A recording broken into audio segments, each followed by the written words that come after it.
As I was talking about options this week, that there will be no retaining wall. I have to say I'm a little bit sceptical about that because we are talking about building a road on what was a former landfill site, but I'm not an engineer, so I'm happy to withdraw that paragraph. As the May 2021 Buckle Stopping Up report admits, there will be a loss of seafront parking. They claim that there will be 353 spaces. Adding up the spaces listed in their report, I make it just 312. The technical annex to the environment statement, dated August 2017, lists 400 spaces currently available, excluding the Twist Road car park. Now, I know that we've had lots of discussion about the car park numbers this afternoon or this morning, so these are the numbers that I understood from these reports. I accept that there are different numbers in different reports, so I will leave that to you to assess. But nevertheless, I think it's accepted that there will be a reduction in parking spaces, and this will be a considerable inconvenience to users, particularly the disabled, those with young children, and those with heavy fishing equipment. In peak periods, it will also cause a problem with displacement parking in the surrounding area. This has already proved to be a significant problem following the introduction of parking charges along Prince's Parade. I note that the parking data quoted in the Transport report dates back to 2016. I would argue that this information is now out of date, as the pandemic has greatly increased the number of visitors. I would also dispute that there are any free parking spaces at available at peak times during the summer. And as the design panel pointed out, there would be problems with parking enforcement in the residential areas, as visitors would want to get closer to the beach. The Buckles report puts a lot of emphasis on the significance of the Planning Permission, but the only benefit identified by the report arising directly from the stopping up of the road is the enhanced car-free seafront. There is no sign that alternative methods of calming the traffic along the existing road have been explored. For example, the speed limit of the existing road could be reduced to 20 miles per hour, and the design panel offered some other suggestions. The fact that so many local people have objected to the development and to the diversion of the road in particular suggests to me that the public do not view an enhanced car-free promenade as much of a benefit. I urge you, therefore, to refuse permission for the stopping up of the road. Thank you. Thank you very much, Councillor. Thank you. Now, before we move on, I've just remembered I need to speak to Councillor Prater. Yes, I understand you may wish to submit some new evidence. Can I just understand a bit more about that, please?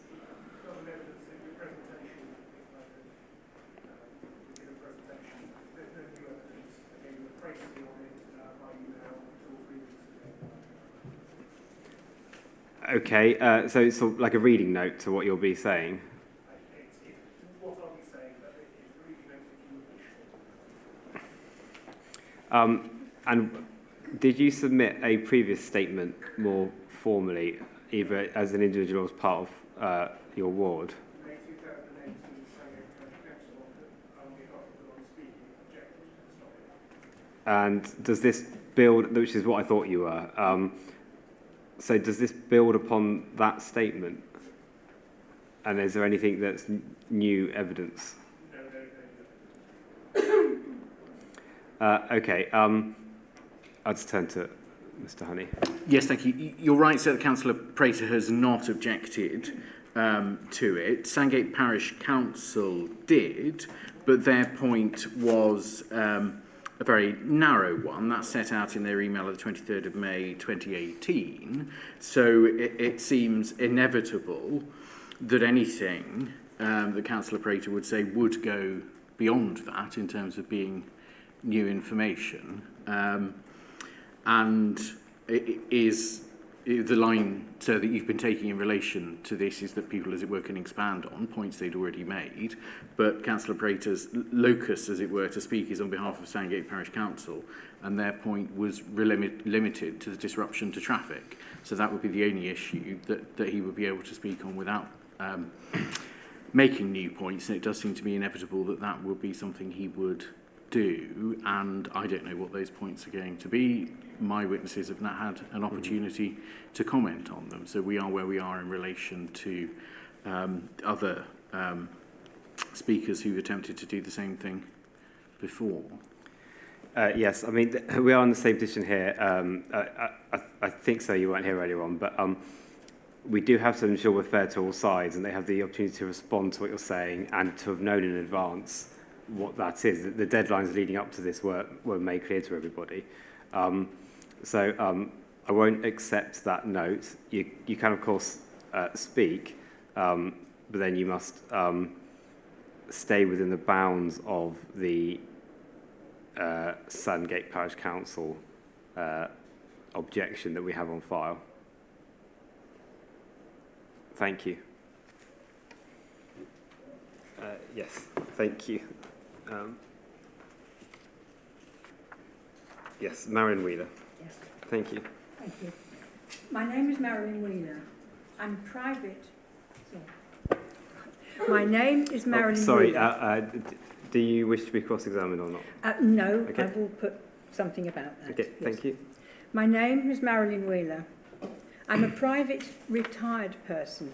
I intended to be cross-examined, but I'm now declining for various reasons. One is to save time, and I can also answer many questions which I know Mr. Honey would have asked. I am a supporter of Save Prince's Parade. I am on their mailing list. I don't know how many members there are. I pay no fees. I am not an officer, and I do not know exactly who the officers are at this time. I attend protests, marches and social functions and raise funds to support. Why do I do this? Because I am passionate about Prince's Parade. I have no evidence of facts to give and have to admit that it's been very difficult to keep up with things due to the amount of information. I can only speak from my heart and give voice to my objections, which happen to be very similar to most of the numerous objections I have read on the council site.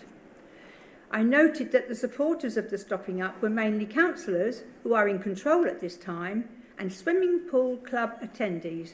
Many were duplicated and talked about the pool, which is not in the remit. And I know that swimmers had previously been told they wouldn't get a pool if they didn't support. In my opinion, it's quite telling that they are not willing to speak. In my opinion, to justify their support, they tarred Prince's Parade as being dangerous. We have already heard evidence that the accident figures are low. I will say that I am not a NIMBY or a bully, as supporters of Save Prince's Parade have been labelled by a certain councillor in his statement. I don't believe he is involved, though, at the moment. And I hope, sir, that you will not give any credit to what he has written. I'm a private individual with my own views on the stopping up. I lived at Seabrook for 22 years and used Prince's Parade to travel to work at Hythe by car or bicycle. As one, I enjoyed it, and two, it was convenient and I felt safer than when using my bike along Seabrook Road. My father worked from Seabrook for 22 years. My son, his wife and my young grandchildren live at Seabrook and use Prince's Parade and visit the beach and the canal, and they love it. When I wrote my initial statement in May 2018, I had not understood that the road would remain open until a new one was built. I really think the council could have made that clear from the beginning, as ordinary members of the public, like myself, could not be expected to understand the meaning of stopping up. I actually wonder if some of the witnesses from the other side have actually ever been to Prince's Parade and to the canal, because what's been said I just cannot understand. I now understand from the pre-inquiry meeting that it's the right of access which will be removed and put onto a distributor road behind the proposed development. I fiercely guard and defend my right and that of the public to retain the use of the existing linear road, and I strongly oppose the granting of a stopping up order. I believe it fails on the necessity and merit elements. I believe that the development could still go ahead with a change of plan and keeping the road where it is. The council state that the road needs to be removed for the development to go ahead. I contend that it doesn't. During this inquiry, the word prefer was used in relation to driving and parking by a witness. Yes, I prefer to use the road rather than the A259. Many people prefer to use it for the reasons already given by others in this inquiry. I have read many of the objections from 2018, and in one of them, I have to quote the number, it's 151(3). There is an email to Jim Martin where Neil Trass, who I think is National Transport, but I'm not sure, he says, the Secretary of State's role in the matter is considering the impact closure of a highway would have on users and to take a decision which determines where the ultimate public interest may lie. Well, I think it's abundantly clear from the objections that the public feel that the closure would have a great effect on them.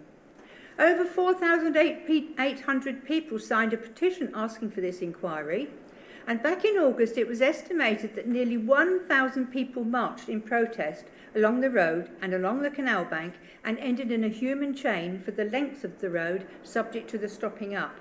Surely this must be taken into consideration without having to exit the car. The disabled parking has been discussed at length, and I do not think it's suitable due to the distance to walk and having to cross the road, if I'm understanding the evidence that's being given. How many people would choose to sit in a car park rather than by the splash wall looking at the sea? Sitting in a car park would not have the same beneficial effect, so it would be a disbenefit. My husband is also a blue badge holder, and we visit Princess Parade often to walk as far as he is able, which varies greatly. At the present time, he is able to walk along the canal path, and we both greatly enjoy the peace and quiet which would be lost if a distributor road is built close to and high above on an embankment. The birdsong is wonderful. I recorded it at the eastern end, and the traffic noise is very faintly heard in the background. The overwhelming sound is the birds singing. That will no longer be the case with estimated 4,500 vehicles going past. I posted the video on social media, and someone commented, in quotes, "Yes, I totally agree. It's a lovely place and so good for the mind, body and soul. One of my favourite to empty my head of all the stuff I don't want in there. It's just so peaceful." This was posted in October 2019, before the pandemic. And I believe that the peaceful, tranquil place along the canal bank saved many people's sanity during the crazy days of 2020.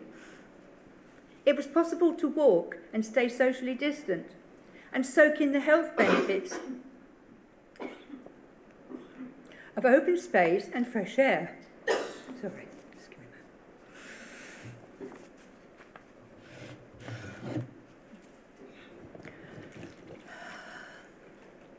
a moment. Sorry, it's very emotive. It's okay, no, please take your time.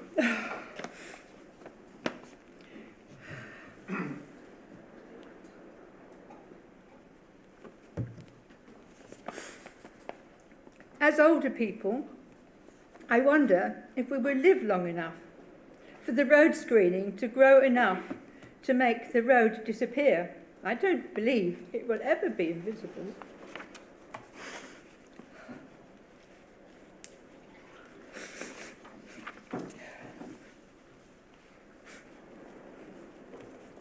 One of the council's witnesses said something about the emergency services having no objections, but the sound was so poor I could not hear which services were being referred to. I do wonder if the Coast Guard Service was invited to make a statement, as at this time there are many small boats coming over from France, landing in many places, and the Coast Guard would no longer have an easy access, and neither would Border Force or the ambulance service. I envisage ambulance personnel running through the proposed development with all their equipment and stretchers, etc., to attend a medical emergency on the beach. I noted that there was a police vehicle parked there a couple of weeks ago, and the officers said they were on immigrant watch.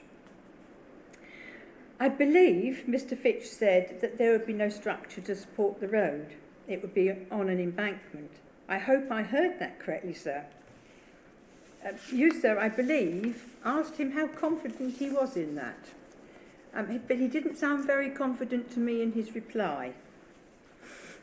The audience has a lot of difficulty hearing what was asked at times, but I think I heard Mr Mackay say that Prince's Parade is not of national interest, only local.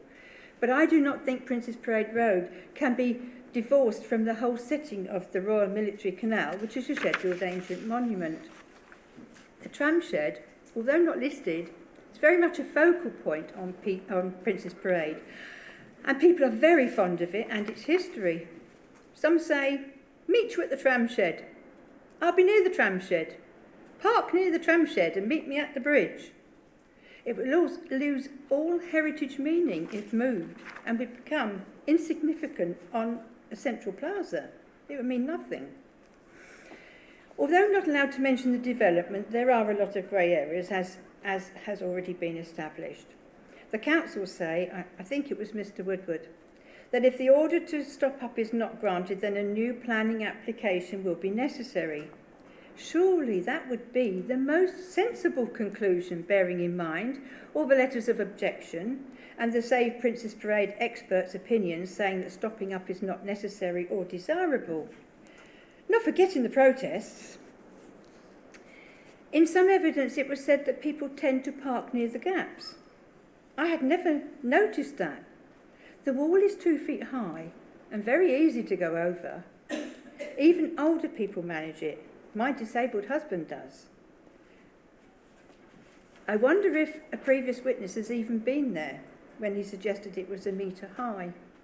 I could demonstrate how to go over the wall, but I will explain. One sits on it and swings one's legs over. I don't think I have ever consciously parked by a gap. We park by the wall and pass our picnic over to a bench. It is easy and convenient. We don't sit on the beach as my husband would not be able to get back up. Families park there and are able to take all of their gear over the wall. They don't have to cross the road. Until yesterday, it had not even occurred to me that the new promenade would be widened at the development end and then, suddenly at the golf course end, go back to the norm. It hadn't even occurred to me until somebody brought up the subject yesterday. An estimated reasonable time of 18 months was suggested for building, and a witness was asked if he accepted that the distributor road would be less attractive to use during that time, and would people go on the A259 instead? And he replied, I don't think it's a possibility. And then he changed that to negligible. I believe that was the word that was used. Well, I, for one, would not use it during construction time.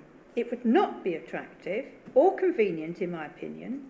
I would have to join the clog at Seabrook Road. I won't talk about air pollution, noise and disturbance, as others already have. It has been said that if the order is agreed, the stopping up can be immediate before the new road is constructed. Excuse me. Mr Woodward said, the council can choose. The order gives the right, but is controlled by condition. I think, he said, you can be assured of that. I am concerned about that issue should the order be granted. I feel this process has been rather unfair, inasmuch as the council have had a large legal team working with them for a long time, have easy access to all information, know all the nuances, have unlimited resources, etc., and we, the ordinary people who object, have limited resources.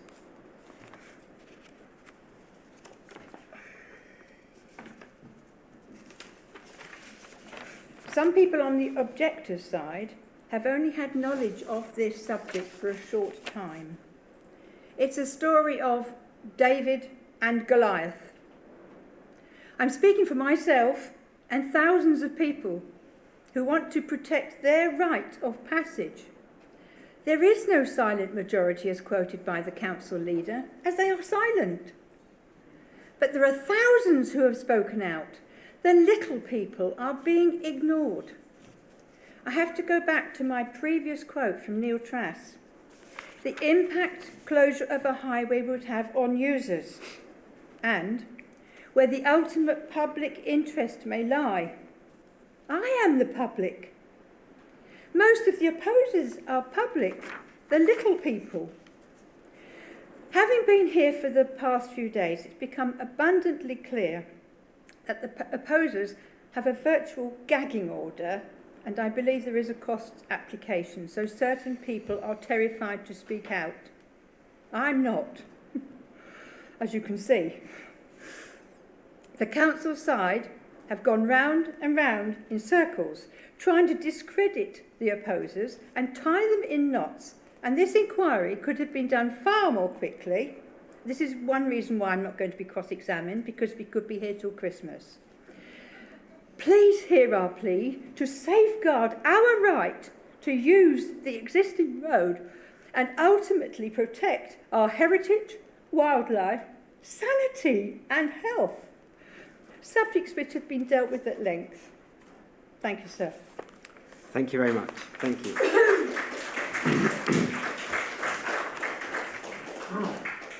Okay, who else cannot attend on the 3rd? Teresa Cole. Yes, if you'd like to come forward then, please.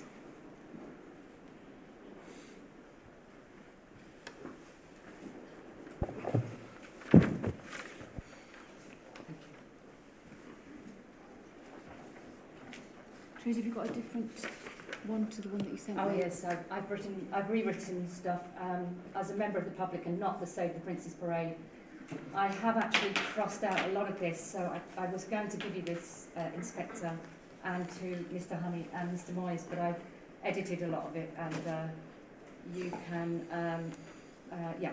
So my name's Teresa Cole, and I won't be crossing it. So for the same reason, to save time, and the lady and the gentleman this morning, I just don't feel I'm technically, as a member of the public. You just press the button. Oh, sorry. There we go. Yes, sorry, my name's Teresa Cole. I won't be cross-examined for the same reason as the lady before. I also agree with everything the lady said before. In fact, it's quite different to what I'm going to say. I'm a member of the public, not a member of the Prince's Parade. However, I did, devastated in February this year, I saw the felling of a parade of tall trees, now merely stumps behind houses along Seabrook Road and north of the canal. I learnt the council had gained the right to go ahead with the Prince's Parade development. And as you know, we all had our own version of tough COVID last year. I contacted the Safe Prince's Parade and have produced a trailer and 8-minute film footage of a demonstration in August 2021. And you can see that on YouTube, and it's only a minute long. But as we haven't got time, I may request, Inspector, that you might see that at leisure, and an 8-minute film. I did interview the lady before, I can't remember her name, but she and hundreds of people of all ages were at that demonstration. Researching statistics, once I'd realised I wanted to write a film about the trees being cut down on this planet, was alarming to discover. Between 3.5 billion to 7 billion trees are being cut every year, according to the report published by the Rainforest Action Network. Currently, UK woodland has fallen to less than 12%. More than 110,000 trees have been cut down by councils across the UK in the last 3 years, according to figures gathered under the Freedom of Information Act by the Sunday Times. I discovered new data shown by the Natural History Museum. Britain has the least biodiversity it has ever had. Britain is one of the world's most nature depleted countries, in the bottom 10% globally. Mrs. Cole, sorry, is this going yes, this is very relevant. Sorry, sir. I'm about to say that we are last amongst the G7 group of nations, and Prince's Parade is the type of area that this report talks about. The proposed new alternative road being built cuts across the very biodiversity we are talking about. So I urge you, Inspector, to walk along that where the new road will be built to witness how much biodiversity will disappear. I could talk about different birds and everything else that would be there. I'd like to talk about the matter raised by Mr Mackay regarding vegetation. He said he was not an expert and he did not know how long the vegetation would grow. I would like to assert that vegetation planted incorrectly and without nutrients can die very quickly. Is there going to be an expert employed to ensure that the vegetation has space to breathe and proper nutrients? That they are suitable species in keeping with the military canal. Moreover, is the number going to be replace the number of trees that have already been cut down or going to be hacked down? Throughout the last 20 months, I'm sure all of you here have gained some solace from the Dover Strait. My husband and I, all our families and friends, visit, walk, cycle and drive during all weathers along Prince's Parade. We do park up. I think it would be a tragedy removing our one piece of road built in 1881, 140 years old, that allows the beauty of driving along the seafront. We often stop there a lot. I enjoy being able to look out to the sea, and then to the right, I love looking back to seeing the green of Prince's Parade. I always observe the speed limit along this road, and so does my husband. I have observed many cars that go along this road, observing the law, so I disagree with discussions made to closing this coastal road on grounds that people speed. In fact, most people slow down to enjoy the breathtaking views of the sea, including myself and my husband, safely. The one driving does not take their eyes off the road, allowing the others to drink in the breathtaking scenery with a beautiful array of colours from emerald greenery meets the blue seas like an artist's palette. One time as a passenger, I saw a kestrel hovering above the green wasteland and my husband didn't see it and he said, "I'm driving, dear." Another time, a grouse waddled across the road to safely hide in the wasteland and we were driving slowly, not fast enough to kill the bird. And equally, a queue of cars behind us patiently waited for the grouse to disappear into the wasteland. I've said all of this, Inspector, because it's just to witness the magical road. It's like our version of the 101 highway, Californian highway. My hairdresser also said she loves driving her son to school down that road, and we discussed how we love driving Prince's Parade. She's got to work all week, so she couldn't come. And it's just beautiful to witness. The creation of this wider car-free promenade will transform the seafront in this location. I think it was Mr. Honey or Mr. Mackay said is a matter of opinion, as the scenery is already breathtaking and can transform my energy and my mood in a nanosecond. As soon as we turn into the road from the garage, you will alter this 120-year historical road forever. Mr. Mackay earlier this week said he was quite excited and it would be good fun because it will be Edwardian and Victorian. The stopping up the road will alter an already genuine Victorian road. Prince's Parade to make a fake Victorian or Edwardian promenade. I, for one, do not like fake Victorian or Edwardian.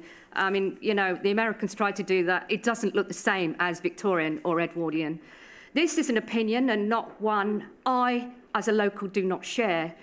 Mr. Mackay used the words 2 days ago, not devastating, not harmful, did not make me feel confident. Once you start building new roads and make changes, it's no longer history. Mr. Honey said nothing is ever perfect to Mr. Mackay. Well, let me tell you, the Prince's Parade Road is perfect in my opinion.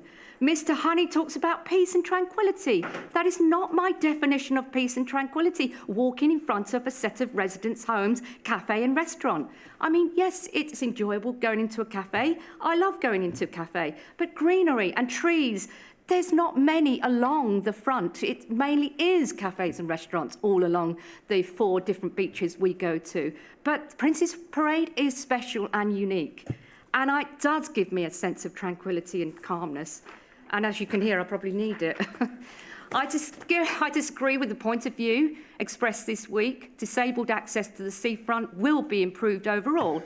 It's already safe and excellent. I can actually drive my 96-year-old mother-in-law and my 84-year-old father, who are both wheelchair-bound, right up to the seawall to park on a rainy or windy day.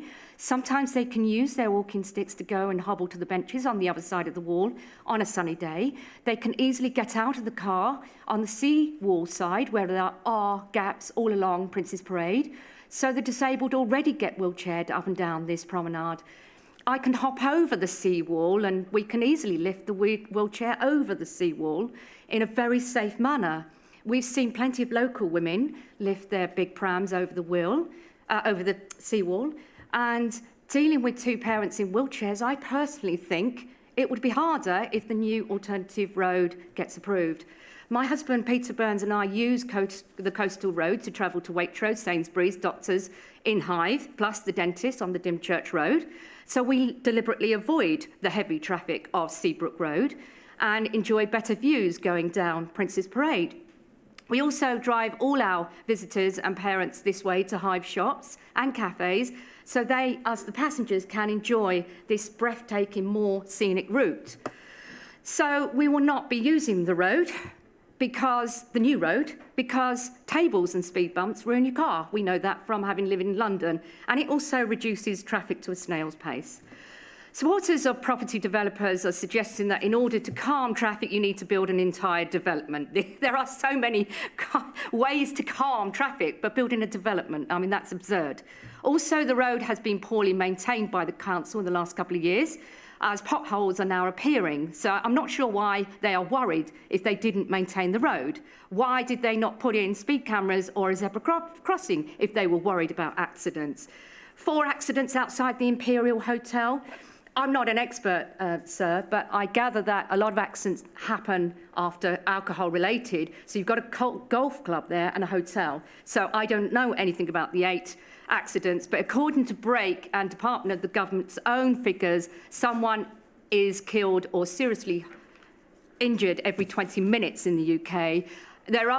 I'll leave out what I've written there, Inspector, because we haven't got time, but if you look at Brake and the government's own Transport Department figures, I think you'll find 8 accidents aren't that high. And I want to carry on I'll go back to Seabrook, because there's been nothing said about the accidents along Seabrook Road, I've got it written down here, the A259. So the inquiry have discussed many aspects of traffic travelling down Prince's Parade, but Mr Haney states on page 6 of his application form for the stopping up the road, it will be a better, safer road. He talks about the new road, but there is no proof, surely. It doesn't exist, so how do we know if it's going to be safe? Do you know what I mean? I believe the Prince's Parade is already safe. I think the Leisure Centre, looking at the pictures this morning, I'm not an expert, and I found it very difficult to look at all the information all week, but I've tried my hardest as a member of the local public and not an expert. But it looks very narrow to me. And so you've got outside the Leisure Centre, the road. So you've got, is there a traffic survey saying there's no significant problems on the Prince's Parade with speed? But I believe that Mr Fitch's 23rd July 2016 data is so out of date, 5 years old. I live on the main road, so I know the traffic data has significantly altered in the last 18 months. Lots of people are using second properties as Airbnb, and we've had a lot of staycations, sorry, I put my teeth in, Inspector, all along the towns here locally, and lots of day trippers because of COVID. Now, I'm not sure if that's going to be staying like that, but certainly with little travel and people have discovered our beautiful beaches, I have seen a dramatic rise in day trippers, visitors and staycation visitors who would have gone abroad for their 4 holidays a year but are coming here as well. So they're discovering all the coasts along Britain. On a hot day, sorry, come on.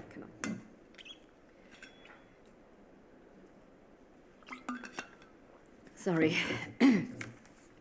On a hot day, the traffic has become heavier.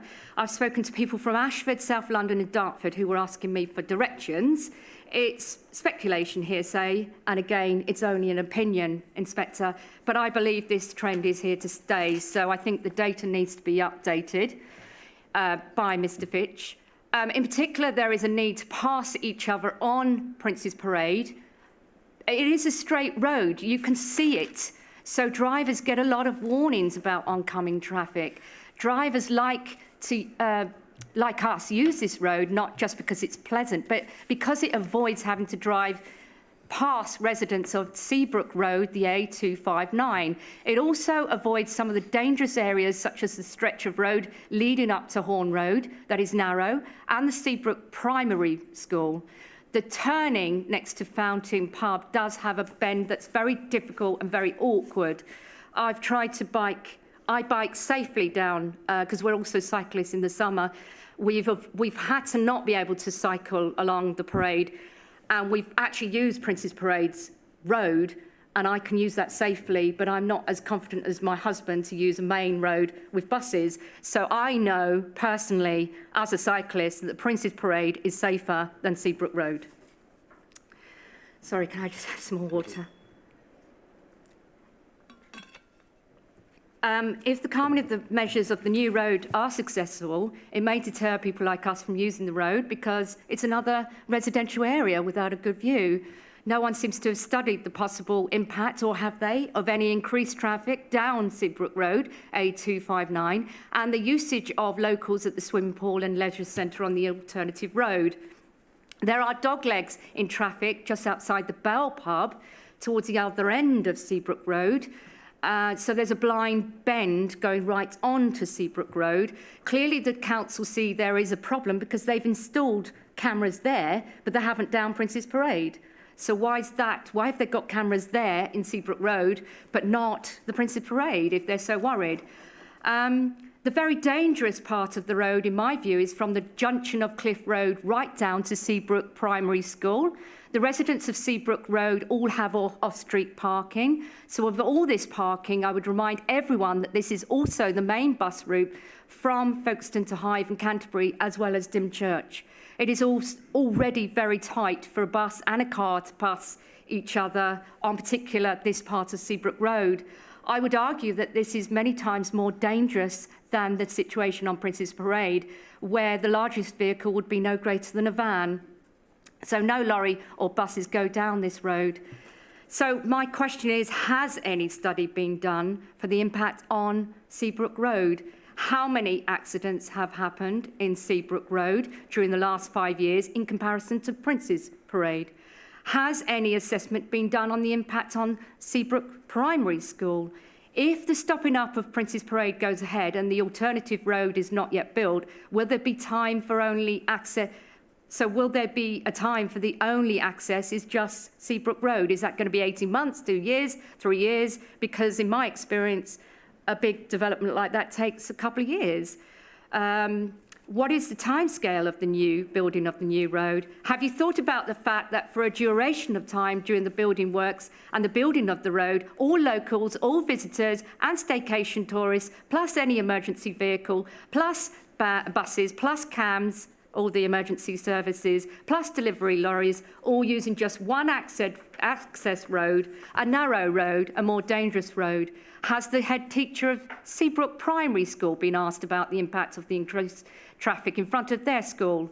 There is a primary school on, sorry, I've said all that. There's an ex-headmistress of this school that said it would be a nightmare because trying to teach the children to cross the road and the awkward turning nearby Fountain Pub, she believed it was dangerous. So there are youngsters who cross the road to get to and from the canoeing centre. So I believe Seabrook Road will be even more, I believe the car parking for Seabrook Road will be even more difficult. Another reason we drive down Prince's Parade is to avoid clogging up this residential area out of respect, and we actually use this road, the Prince's Parade, because it is safer. I also disagree with the order does not create new traffic on page 7. There will be extra residents in the 150 flats moving into the area with their extra visitors, plus the cars being parked from the new from the leisure centre, cafe and restaurants. I am finding it hard to imagine all those flats, restaurants, cafe road and canal crammed in the space and there not being an increase in traffic car parking issues. As I said, the leisure centre, it just does look very narrow, and I think a lot of the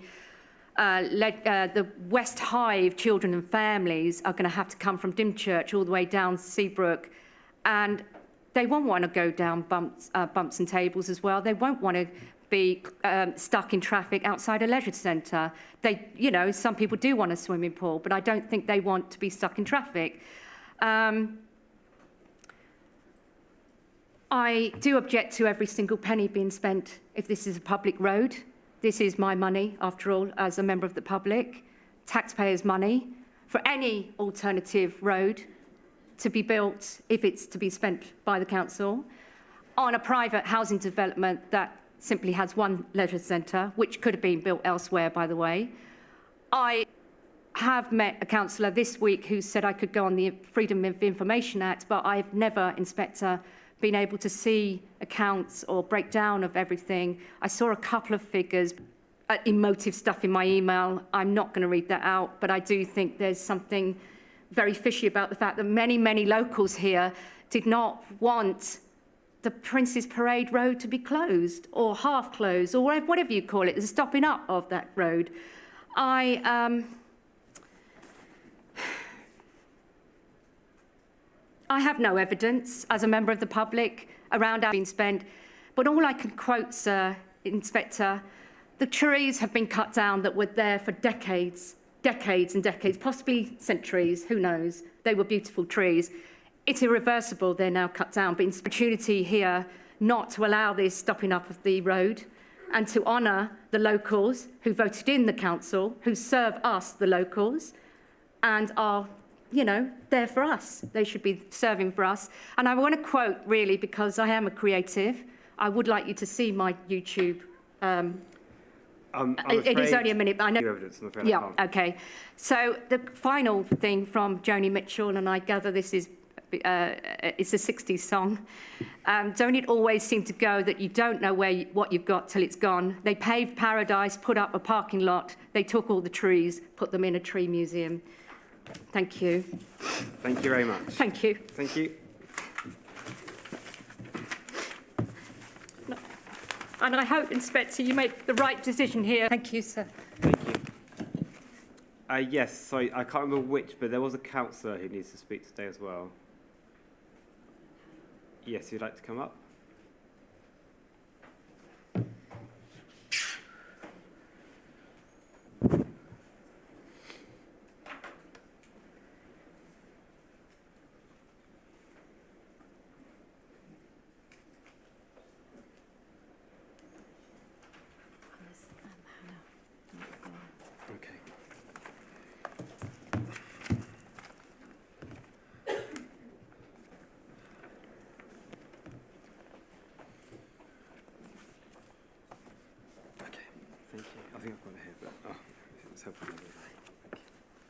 Thank you, Councillor. Thank you, sir. Yes, so before we start, if you could just indicate if you're willing to be cross-examined or not, please. I'm willing to be cross-examined. Thank you. Thank you, sir. As a preliminary, in the statement that I intend to make, I've sought to consolidate the information I submitted to this inquiry on the 5th of October 2021, and which included, as appendices, 2 letters dated the 7th of June 2021 and the 16th of August 2018. I also intend, sir, to refer to supporting evidence for my core case, which, although it was in the public domain, was not known to me until after the 5th of October 2021. And I do so in line with your request that I provide this information as verbal evidence in the way you outlined in your opening remarks this morning. And finally, I intend, with your indulgence, sir, to clarify information in and address misunderstandings arising from my statement of the 5th of October. My name is Rory Love. For the last 4.5 years, and with a renewed mandate this May, I've had the privilege of being the elected Kent County Councillor for Cheriton South and Stopping Up Order. This is the Kent County Council division, which includes the road known as Prince's Parade, includes the development site, and includes the nearby roads that I believe will carry the traffic displaced from Prince's Parade. I believe that the displacement of this traffic will be a direct result of the introduction of the Stopping Up Order. and the subsequent diversion of the route for traffic from a strategic road link onto a speed-restricted and traffic-calmed local distributor road, or in other words, a housing estate road. In case there is any doubt about the term strategic road link to describe Prince's Parade, that was the term used by Folkestone and Hythe District Council themselves in publicity material about the development. I've confined my case for objecting to the stopping up order solely to the matter of the road closure and its impact. My objection to the road closure, on behalf of the 15,000 residents I represent, and on behalf of the nearly 5,000 signatories to my petition to the Secretary of State for Transport, which successfully called for this full public hearing, is not based on any wider objection to the development of the site adjacent to Prince's Parade. Indeed, it will be known by many people attending today that I have previously been on record as supporting the proposal to build a new swimming pool on the site. I felt it was highly insulting to the local people I represent for the applicant's opening statement on day one of this inquiry to suggest that those people were so opposed to the development that they would use any means to cause problems. The objectors to the stopping up order are intelligent people. They will have a range of views about the development. They will also have acknowledged that the planning application has been determined. Their objections, like mine, to the stopping up order are focused entirely on the impacts of the order. It was also factually incorrect in the same opening statement to suggest all traffic issues were dealt with during the planning application. They were not. The only issues that were dealt with during the planning application, as you would expect, were the traffic issues relating to the development itself during both the construction and the operation of the development. Traffic issues relating to the stopping up and diversion of the highway were not considered. Indeed, my own objection to the planning application on these issues, despite being received by the Council, was not placed in front of members of the Planning Committee. Furthermore, members of the Planning Committee will have been aware before making their planning decision that traffic matters relating to the stopping up of the road would have a further opportunity for examination later, namely by inquiry. So my starting point is that the onus is on Folkestone and Hythe District Council to demonstrate that the closure of the road is necessary to allow for the planning consent to be implemented, and that the merits in closing the road outweigh the demerits that arise from its closure. The onus is not on the objectors to demonstrate that it is not necessary to close and divert the road. The default position, unless the Council succeeds in proving that the closure is necessary and that the supposed merits of closure are not outweighed by the demerits, must be that the order is not confirmed and the road is not stopped up. The case for closing the road around the part of the site that has the benefit of detailed planning consent, the swimming pool and leisure centre site, should, in my view, be taken separately from the case for closing and diverting the road around the part of the site that has the benefit only of outline planning consent, the housing and commercial site. At its easternmost point, the leisure centre building encroaches onto the position of the current road by approximately 1.5 metres. That is the maximum encroachment onto the position of the current road. At a point approximately halfway along the leisure centre building, the encroachment onto the current road is just around 0.5 metres. Given that the new road at the rear of the leisure centre is likely to be around 7.3 metres wide to match the width of the current road, there appears to be adequate room to move the leisure centre by 1.5 metres in a northerly direction, thereby eliminating the need to close the existing road. Indeed, there would be sufficient room to move the building by 3.25 metres, thereby enabling the current 1.75 metre width of pavement on the north side to be retained. This would also allow an additional 4 metre undeveloped buffer strip between the leisure centre and the Royal Military Canal. I believe the necessity of stopping up the road adjacent to the leisure centre is unproven. My view is that this is such a minor relocation of the leisure centre, and one which is not out of step with amendments to other detailed planning consents, that the case is difficult to make for the necessity of road diversion, even around this section of development.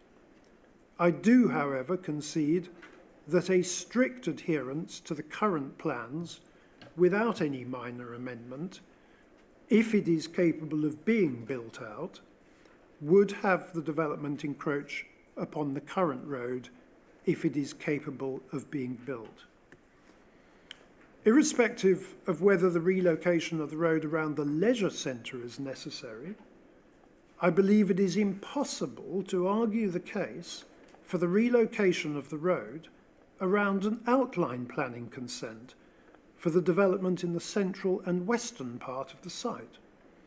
There is no detailed planning consent, merely an ambition and acceptance in principle that up to 150 homes will be built. When the detailed plans are drawn up, the buildings can certainly be positioned in order to avoid the need to close the road. Only a very minor adjustment, if any at all, would be required from the illustrative outline plan. And furthermore, the illustrative position of buildings on an outline plan does not constitute detailed planning consent. On day 2 of this inquiry, evidence was presented that suggested that if the road was not stopped up in front of the area subject to outline consent, then the development could not be built out, as it would be in contravention to condition 6 of the planning consent. It was suggested that the parameter plans referred to in condition 6 were approved as part of the planning decision. The argument pursued by the applicants was that it is therefore necessary to stop up the road in order to comply with condition 6, or in other words, that the area subject to outline consent passes the necessity test. So let us look at what condition 6 actually says. It says, and I quote, "The reserved matters details to be submitted pursuant to condition 1 of this planning permission," and condition 1 simply refers to the timescales, "shall include no more than 150 dwellings and shall demonstrate compliance, open brackets, or provide for suitable alternative arrangements, close brackets, with adopted vehicular and cycle parking standards, and the documents and plans listed below through an accompanying design statement," and there follows a list of parameter plans and a design code. The key phrase in condition 6 is "or provide for suitable alternative arrangements." Condition 6 recognises its own limitations.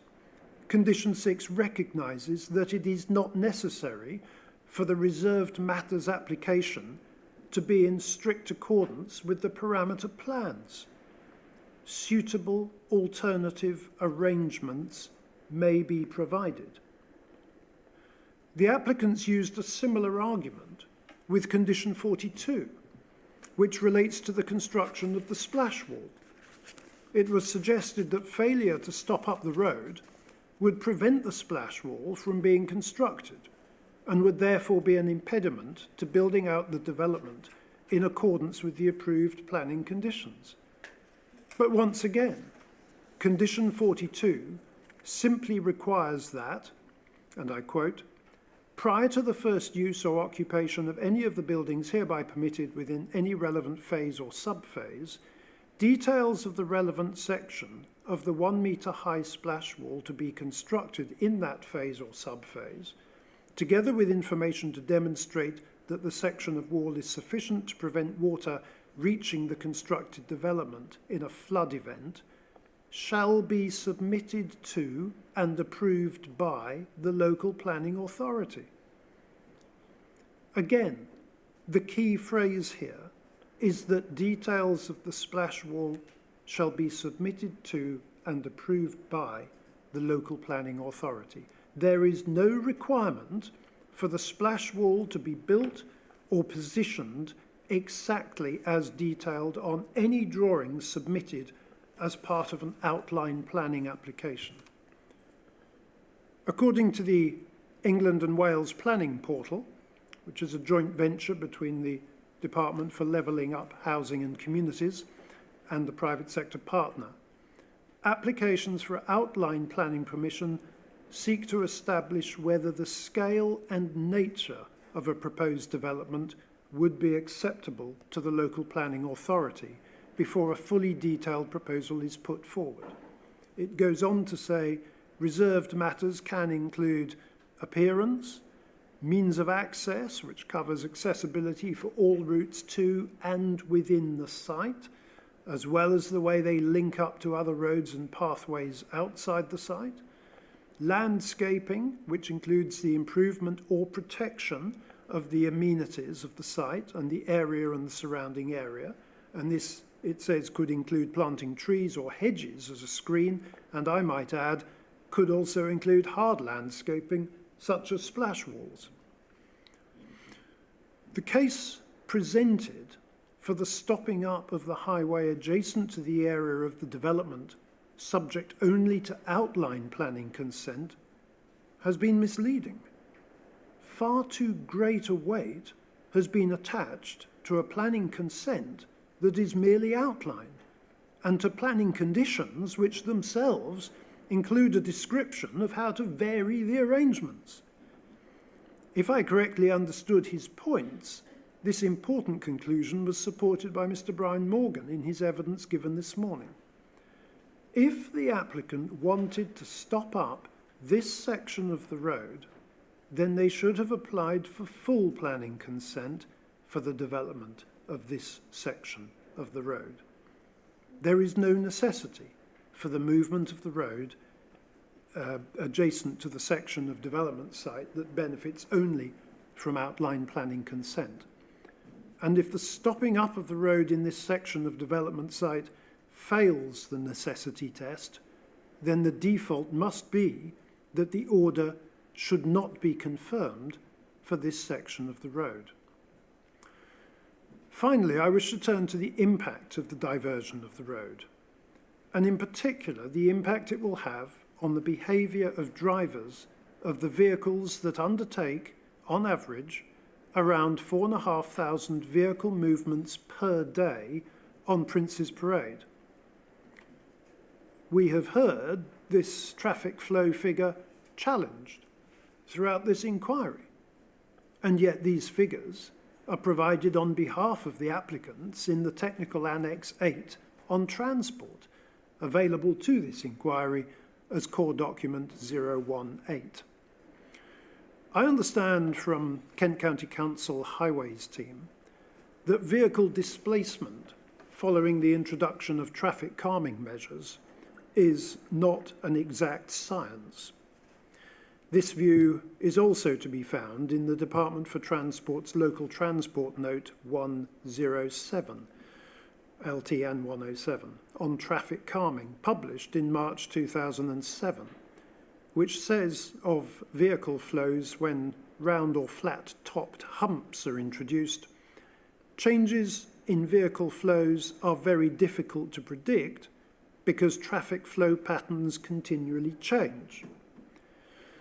There is a clear intention by the applicants to calm traffic, reduce speeds, and, in their words, reduce rat running. The officer's report to the Planning Committee, CD 003, describes this intention. It says, the key principles cover diversion of the coast road and reduction in speed limit to reduce the impact of vehicles on the seafront and reduce rat running.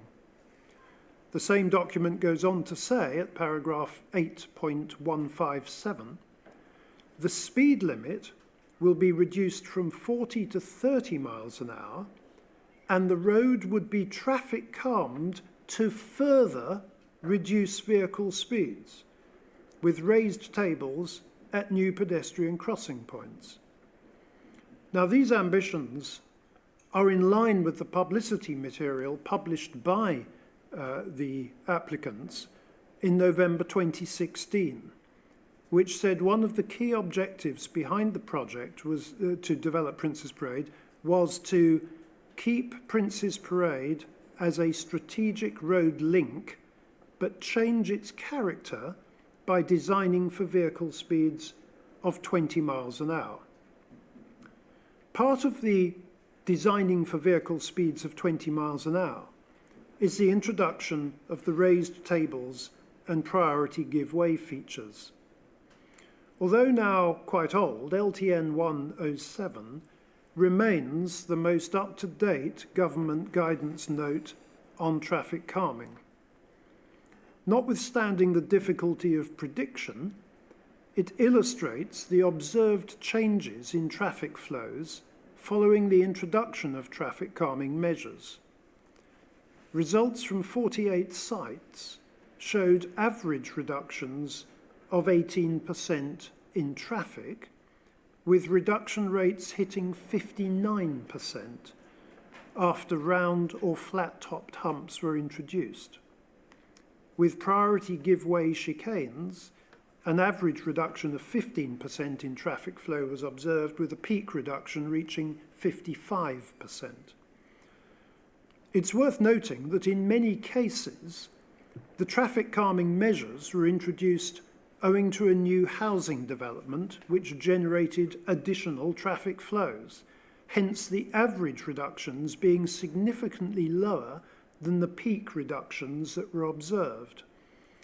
This observational phenomenon would apply to any before and after surveying of traffic flows in Princes Parade, where the addition of 150 homes would itself cause additional traffic flows.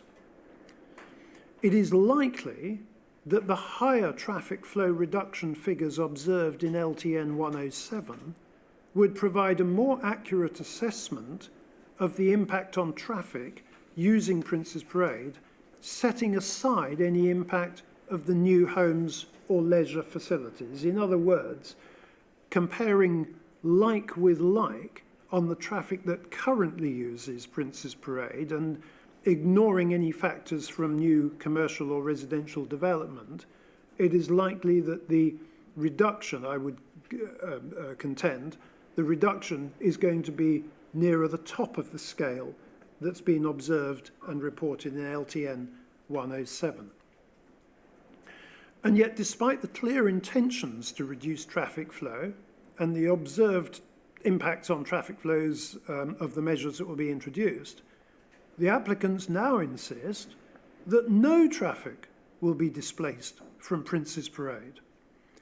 The inquiry was told on day one that it was unscientific to suggest that up to 2/3 of traffic could be dissuaded by the new traffic calming measures and the design of the new road and displaced onto other roads.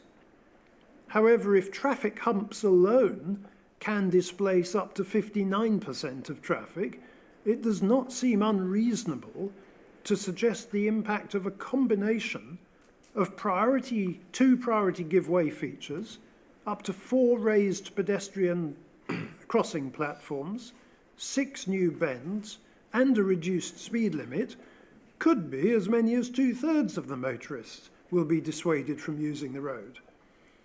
In the light of the available evidence, what seems unscientific is the assertion made by one of the applicant's witnesses that no one is going to change their route. I shall seek to illustrate the impact of such traffic displacement based upon assumptions I clearly set out. The impact of additional traffic on the remaining 3 junctions by which motorists can access or exit the residential area of Hythe to the south of the Royal Military Canal will be felt not only by those motorists, but by other road users as well. This is especially the case at the Twiss Road and East Street roundabout, Twiss Road Junction and East Street roundabout, and also at the Portland Road, Scanlon's Bridge Road junctions. At both of these junctions, vehicles exiting South Hythe to travel eastwards towards Folkestone have first to travel westwards before completing a U-turn, either at a roundabout at East Street or at a complex junction arrangement at Scanlon's Bridge Road. In both cases, these vehicles will impact upon traffic travelling eastwards from the Dymchurch direction. At the East Street roundabout, a likely consequence will be for traffic from the west, some traffic from the west, to use the bus lane to take a shortcut into Station Road and Mill Road before rejoining Seabrook Road, with a knock-on impact for the safety of residents in the narrow Mill Road. And they'll do so in order to avoid further frustration, having already been delayed at the East Street roundabout. Now, to illustrate the impact of the displaced traffic on the existing road network, I've analysed the traffic flows in the peak morning period using figures from CD 018, Technical Annex 8, Transport. All of my analysis relates to traffic flows measured between 7 a.m. and 10 a.m. During this time, an average of 366 vehicles travel eastbound on Prince's Parade. Assuming that 2/3, 244 vehicles, are distant from Prince's Parade, and that those 244 are split evenly between the 3 junctions onto the A259 at Portland Road, Stade Street, and Twiss Road, each junction will handle approximately 81 additional vehicles between 7 a.m. and 10 a.m. The only A259 junction that is included in the traffic survey tables is the Twiss Road junction. All dissuaded traffic, or displaced traffic, at Twiss Road will need to turn left to make a U-turn at the East Street roundabout. Currently, 339 vehicles turn left out of Twiss Road during this period. An additional 81 vehicles represents nearly a quarter more vehicles making this turn, 24%. These vehicles will then make a U-turn at the East Street roundabout, where they will have priority over traffic heading eastbound from Prospect Road to East Street and then on to Seabrook Road in an easterly direction, and over traffic from Prospect Road seeking to make a U-turn to use Waitrose, heading back westwards in order to use the Waitrose store. It's the only way in which traffic coming from the west is permitted to enter the Waitrose car park. It's quite a busy car park. It would appear that the table column in the CD018 headed A259 Prospect Road West U-turns on page 81 of the Annex, Annex 8, is actually mislabeled. The same column heading appears seemingly correctly on page 77. It's likely that this column on page 81 should read A259 Seabrook Road East U-turns. This would mean that the additional 81 estimated vehicles making a U-turn at this roundabout would more than treble the number of vehicles making such a U-turn, from 31 up to 112. The number of vehicles using the roundabout to take priority over and therefore hold up traffic proceeding straight across from Prospect Road to East Street would increase by 20%. That includes the sum total of vehicles turning right around the roundabout from East Street to enter the High Street or Station Road, or to make a U-turn. There is no similar traffic survey data available for Stade Street and Portland Road, and this is, in my view, an unfortunate omission by the applicants in their traffic survey, as the inquiry does not have access to important information relating to the other junctions which will bear additional strain from traffic which would previously have used Prince's Parade. And I am aware that that is a matter of significant concern to my colleague, Councillor Andy Weatherhead, the Kent County Councillor for the other part of Hythe that I don't represent. The Stade Street junction is already busy, and the Portland Road junction will result in traffic using the congested light railway junctions in order to make a U-turn to travel eastwards. I believe that the additional pressure on motorists using the current road network should be minimised. Where it is a strict consequence of a planning decision, it is a matter of judgment as to whether it passes the merits test. However, where additional pressure on motorists is not necessitated by the planning decision, such pressure cannot be justified. In the light of the merits case concerning the traffic impact, I urge the inquiry, 1, to give very careful consideration of the necessity case for stopping up and diverting the road around the leisure centre, as compared with a minor relocation of the leisure centre by around 3¼ metres in a northerly direction, and to be satisfied that the detailed planning application is actually capable of being implemented, and 2, and more importantly, to reject the case to stop up and divert the road around the section of the site which benefits only from outline planning consent. This reduced diversion would remove some of the physical intervention measures which I have sought to show would cause significant traffic displacement from a road described by the council themselves as a strategic road link. This would minimise the impact of the development on motorists using Prince's Parade, but also on the A259, including Dymchurch Road, Scanlon's Bridge Road, Military Road, Prospect Road, East Street and Seabrook Road, as well as the minor residential roads that will carry increased traffic displaced from Prince's Parade, St Leonard's Road, Portland Road, Stade Street and Twiss Road. If and only if the inquiry is satisfied that there is a proven case for stopping up and diverting any part of the road, then I would urge that the inspector considers recommending to the Secretary of State that the order be modified to stop up and divert only that part of the road in front of the leisure centre. That is to say, only the part of the site where the development plans have been approved in detail. Thank you, sir. Thank you. Just one question from me. Where you mention one of the consequences of,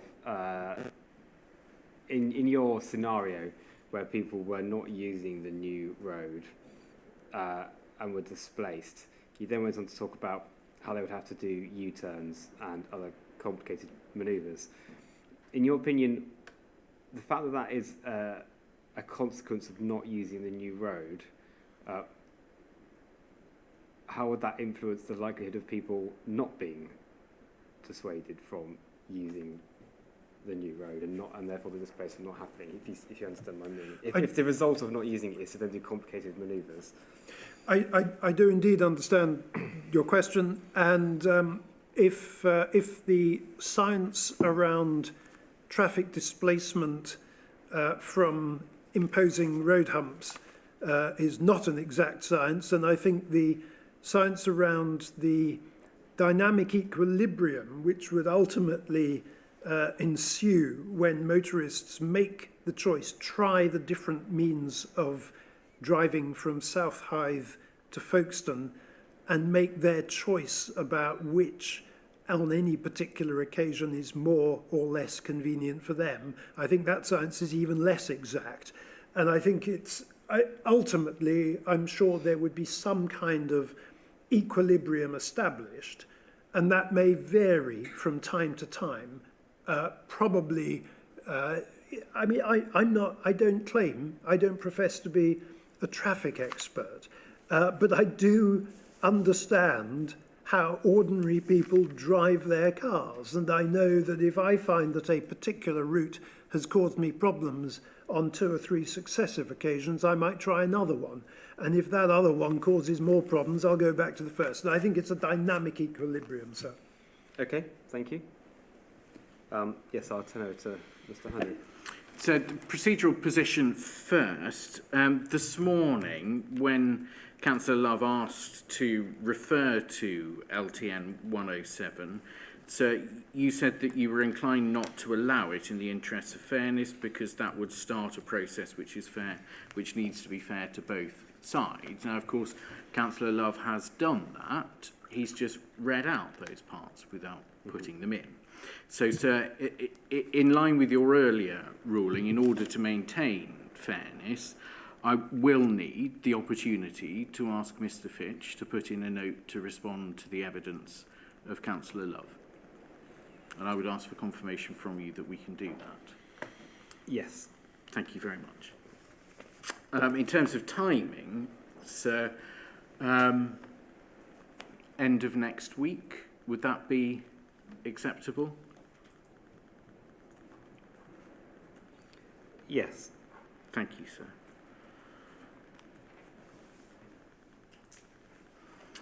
So, Councillor Love, you take issue, as we've heard, with the necessity test, yes?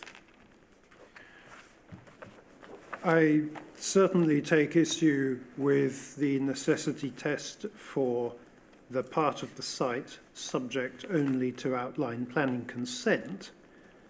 I think there is a more fuzzy line around the necessity test over the site that is subject to detailed planning consent. You appreciate, do you appreciate that Save Prince's Parade accepts that the necessity test is met? I heard that at this inquiry. I have no connection with Save Prince's Parade. No, but you understand, I just want to clarify, based on something that you said earlier about Mr. Morgan's evidence, do you understand that Save Prince's Parade accept that the necessity test is met? I heard them say something along those lines during this inquiry. I'm not clear whether that refers to the necessity test on the outline part of the site or just the detailed part of the site. Well, it refers to the necessity test being satisfied for the order, which is what matters, yes? I don't believe that is what matters, sir. I think what matters is that there are 3 outcomes to the order. The order can be confirmed, the order can be rejected, or the order can be modified. But it is only necessary to satisfy the necessity test for the order.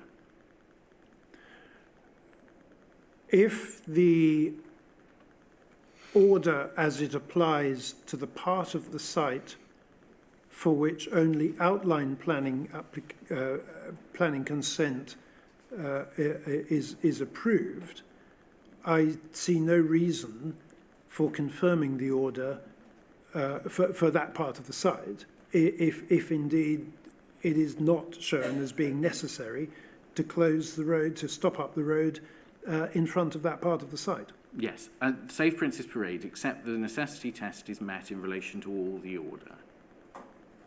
Do you understand that? I've heard you say that, sir. Yes, but I don't believe I have any particular requirement to say whether I agree with that or not. I understand that you've said that and that they said something along those lines earlier. But yes, it's not well, for me to that's- comment on what they no, have said. but you did comment in your examination in chief in relation to Mr. Morgan's evidence. You were seeking to pray his evidence in aid in relation to whether a necessity test was satisfied, and it's in relation to that that I'm asking whether you understand that Save Princess Parade, except that the necessity test is met in relation to all the order, all of the road that's going to be stopped up and diverted. Well, what I actually said was that if I can find the exact words, if I correctly understood his points, this important conclusion was supported by Mr. Brian Morgan in his evidence given this morning. Yeah, and I'm putting to you that you hadn't correctly understood the evidence that he was giving. Well, you can put that to me, sir. My understanding was that he drew a distinction between an outline planning application and a detailed planning application. No, well, that's not what he was doing in terms of the necessity test.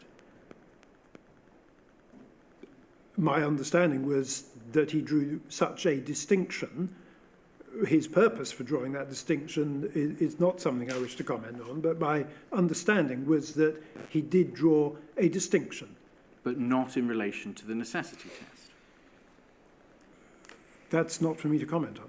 Well, you were commenting on it in your examination in chief when you were giving your evidence. What I'm attempting to do is explore the extent of your understanding of what you said when you gave your presentation.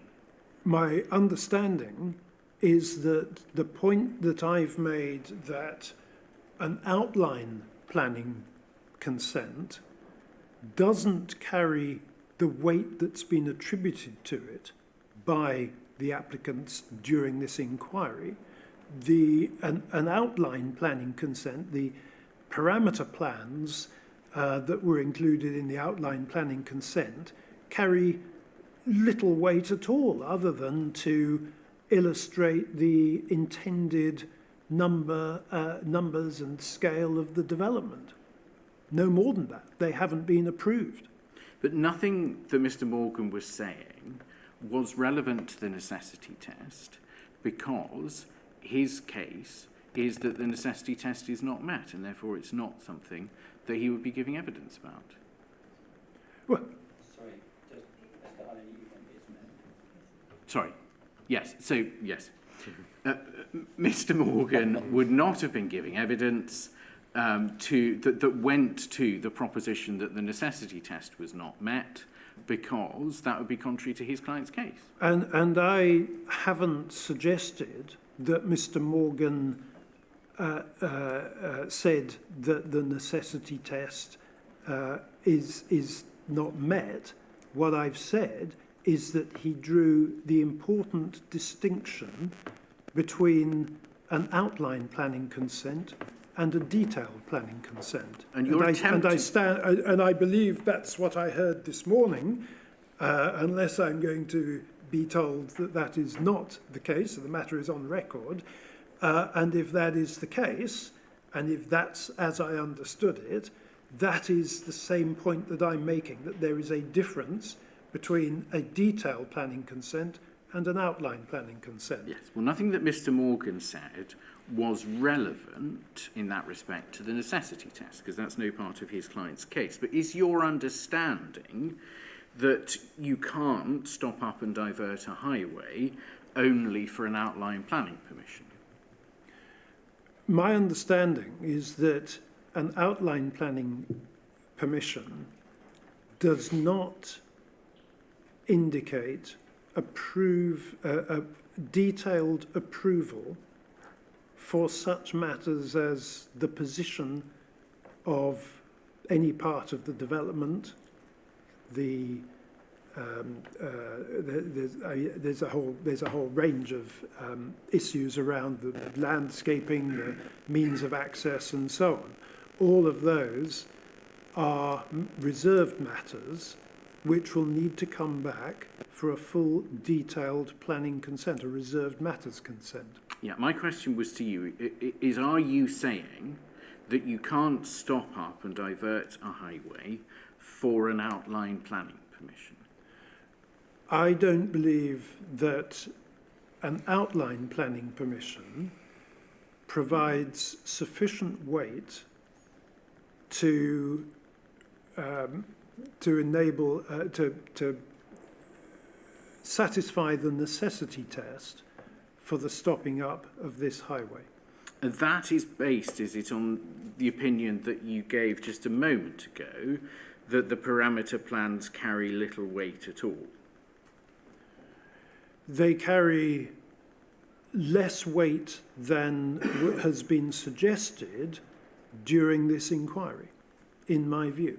So what is the basis for your opinion that you're expressing to the inspector that you don't believe that an outline planning permission carries sufficient weight, I think was the phrase you used, to justify the stopping up and diversion of a highway? The basis is that an application for outline planning permission seeks to establish whether the scale and nature of the proposed development would be acceptable. It does not constitute a detailed set of plans. Yes, but why does that matter for whether or not the inspector can make a stopping up and diversion order, or the Secretary of State, as we're applying for?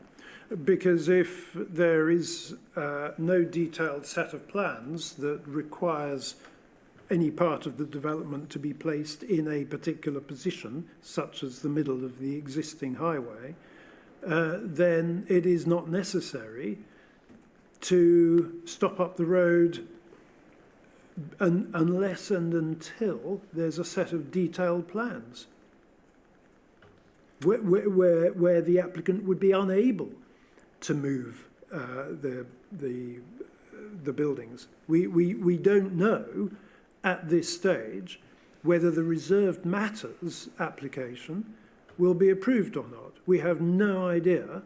There will be councillors up and down the country who have wrestled with planning applications, who see detailed planning applications come in which bear rather less resemblance to the outline planning permission than any of us would have liked.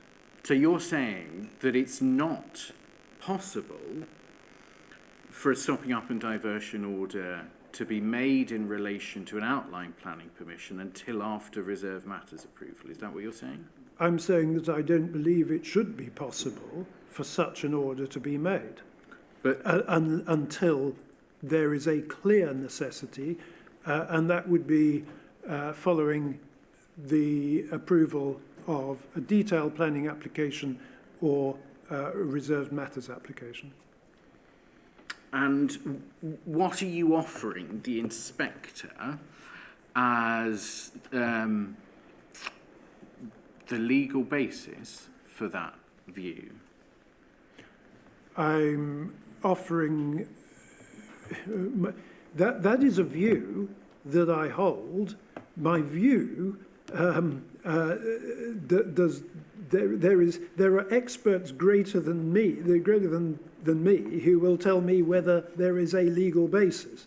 My view, based on the guidance of the government's department who look after planning, is that an outline planning permission seeks simply to establish whether the scale and nature of a proposed development would be acceptable. It does not, and it allows for means of access, for landscaping, for layout, for items relating to scale, and for appearance to be determined at a reserved matters application later. So you see, the inspector is going to have to write a report that will go to the Secretary of State, Yes. that will set out what you are saying and give the inspector's view on whether it's right or not. You have expressed the view that you don't think a stopping up and diversion order can be made in relation to an outline planning permission until after the approval of reserved matters. What is the basis for that opinion? The guidance from the Department for Levelling Up Housing and Communities. So it is only the nature of what is an outline planning permission. Well, yes, that guidance is around the nature of an outline planning permission. So if you're right in your approach, that would apply to every outline planning permission. That is my view, that it should apply to every outline planning permission. But as I've already said, when I'm making judgments, when I'm connected with planning issues, I will take guidance on that from planning and legal experts. That is not my role. My role is to say what I believe is right or wrong, and to interpret and use my judgment on the advice and guidance that I'm given. Yes. I'm very clear that the guidance from the Department for Levelling Up Housing and Communities is a fairly good place to start, given that they are the department responsible for planning in England and Wales. Yes, right. I'm simply trying to point out that what you come here and say has consequences. You are raising a point which is tantamount to that no outline planning permission can lead to the confirmation of an application for a stopping up and diversion order. That you've accepted that is what your position amounts to. And I'm sure that point can be debated endlessly by legal and planning experts. And you have no legal or planning experts to point to supporting you in that opinion.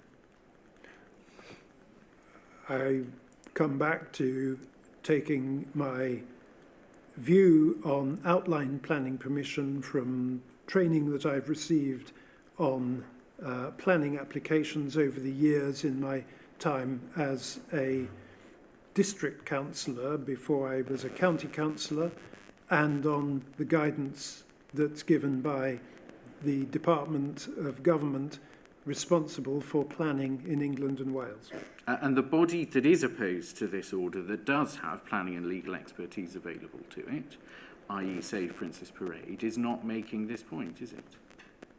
That's not a matter for me, sir. No, but as a matter of fact, they're not making that point, are they? They may not be making that point. That is not a matter for me. My task here is to bring the experience and the knowledge and the judgment that I have to the table as the county councillor for the area of proposed development, and to ask the questions that I think are appropriate to ask, irrespective of whether anybody else has asked them. You would defer to the expertise of people with legal and planning expertise. The two parties in the room that have that are not supporting your point on this. Then I'm sure the inspector will make his decision based on all the evidence that he's heard. But you're not deferring to them, are you? You're making this point notwithstanding that. Well, I believe the inspector will make his decision, but it's not going to prevent me from asking the questions that I think are important questions and for making the point that I think is an important point. But when the inspector reports to the Secretary of State, he could report, can he, that your position is that on this you would defer to the legal and planning experts that are participating in the inquiry? No, I think when the inspector reports to the Secretary of State, he will have made a determination about whether I have a reasonable point or not. And if he thinks I do have a reasonable point, then I'm sure he will make the point that I have argued that the road in front of the area subject only to outline planning permission should not be stopped up. You were at the pre-inquiry meeting, weren't you? Yes, I was. And the inspector said at the pre-inquiry meeting that he has no power to consider a differently designed development. Do you remember hearing him say that? I do remember that, yes. And you are urging him to take an approach which is contrary to that, aren't you? I don't believe I am, no. But what you are urging is that the inspector should not look at the design of the development, but he should look at something different because it's not been fixed yet finally through reserved matters process. Well, the part that hasn't been fixed yet is not a defined development. The part that hasn't been fixed is simply an outline plan. But what we have got are the designs of the development as it's going to come forward, as the reserve matters application is going to be made. We've seen the designs of the outline section evolving, and indeed we've even heard during this inquiry about parts which are continuing to evolve, and until there is a final planning application, a reserved matters application, there is no certainty about those parts of the development which are currently subject only to outline planning consent. So it is the case then that you are asking the inspector to consider a differently designed development. No, so I'm asking him to consider whether there is a proven case to be for the road to be stopped up in front of the outline. I'll abbreviate it to the outline part of the site. And have you seen the overlay plan that's in as CD 68? Yes. And have you seen the general arrangement plans that are in as CDs 88, 89 and 90? Yes. So you know that the detailed design that's coming forward shows buildings on the outline part of the site encroaching into the highway.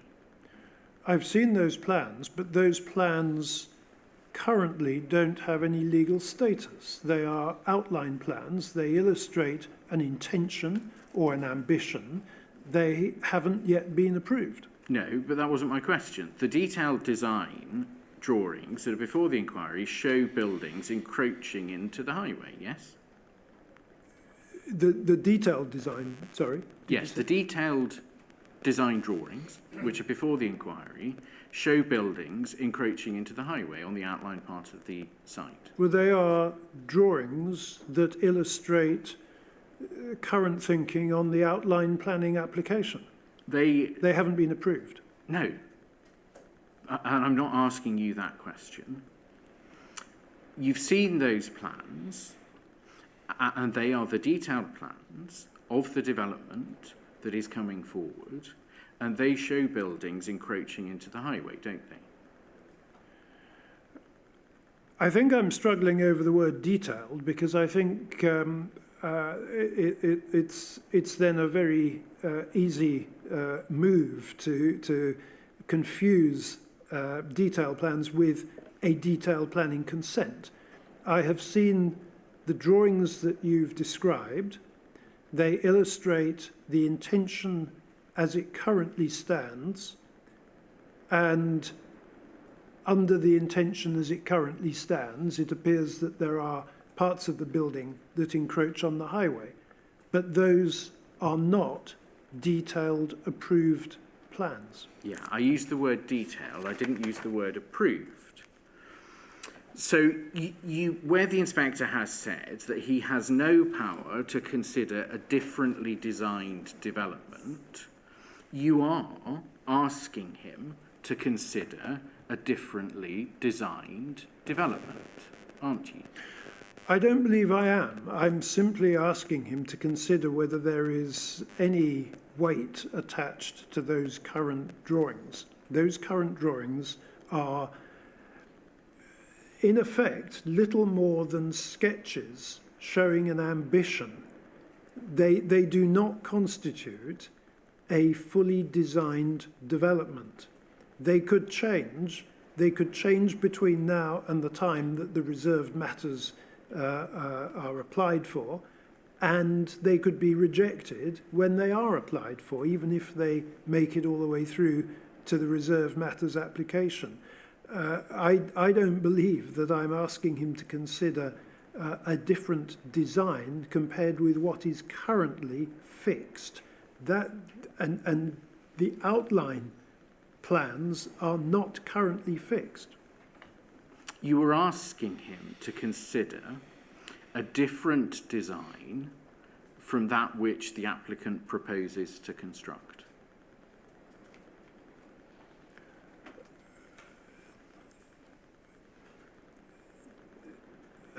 As illustrated on plans that haven't been approved, I'm not asking the inspector to get involved with recommending changes to the design. I don't believe that's his role. But I am asking whether the case has yet been proved for the necessity of stopping up the road based on plans that haven't been approved. The plans that have been approved for the outline planning permission include the development zones plan, yeah? Yep. And that development, the development zones that are shown on that plan are in part on highway land, aren't they?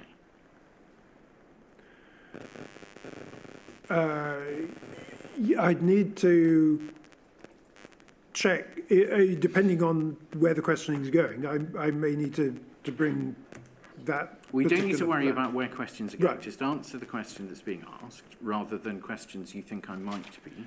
Well, no, looking to ask. I'm aware that there are development zones which encroach on highway land. Yeah. So the outline planning permission entitles the council to build on those development zones in accordance with the outline planning permission. Yes? It might entitle them, but it doesn't require them. Yes. So what you are attempting to say is that the right to build pursuant to that planning permission should be cut down to remove the right to build on some of the two development zones that are approved under the outline planning permission.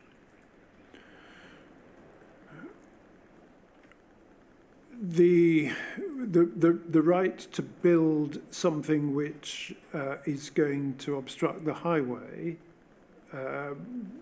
clearly can't be proceeded with unless the highway is stopped up. So if the development is to proceed in accordance with that outline planning permission and those development zones, it is necessary to stop up the highway. That will depend entirely on the detail, the detail that's provided for the building out within those development zones. It's quite possible to build out within the development zones in a way that doesn't put buildings on the current highway. It would help if you to answer yes or no to my questions. If you want to give a clarification or an addition, you can, but it's much quicker if you answer the questions that you're asked. So if the development is to be built on the development zones that are in the plans for the outline planning permission, that necessitates the stopping up of the highway, doesn't it? That is not a yes-no answer, sir.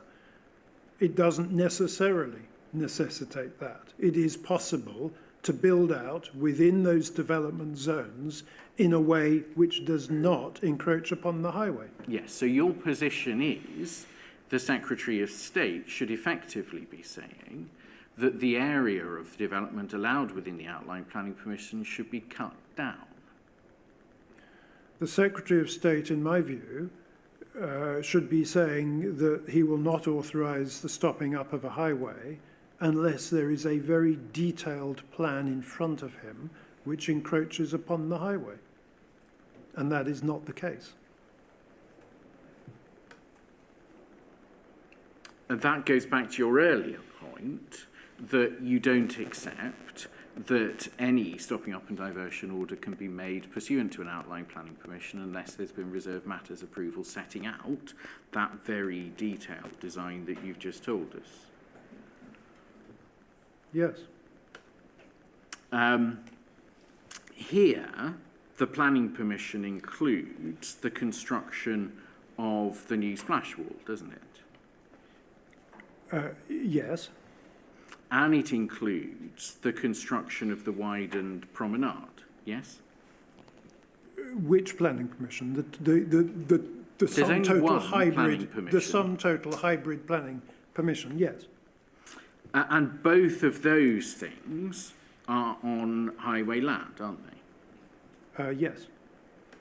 So the construction of both of those things would be inconsistent with the exercise of highway rights on that land.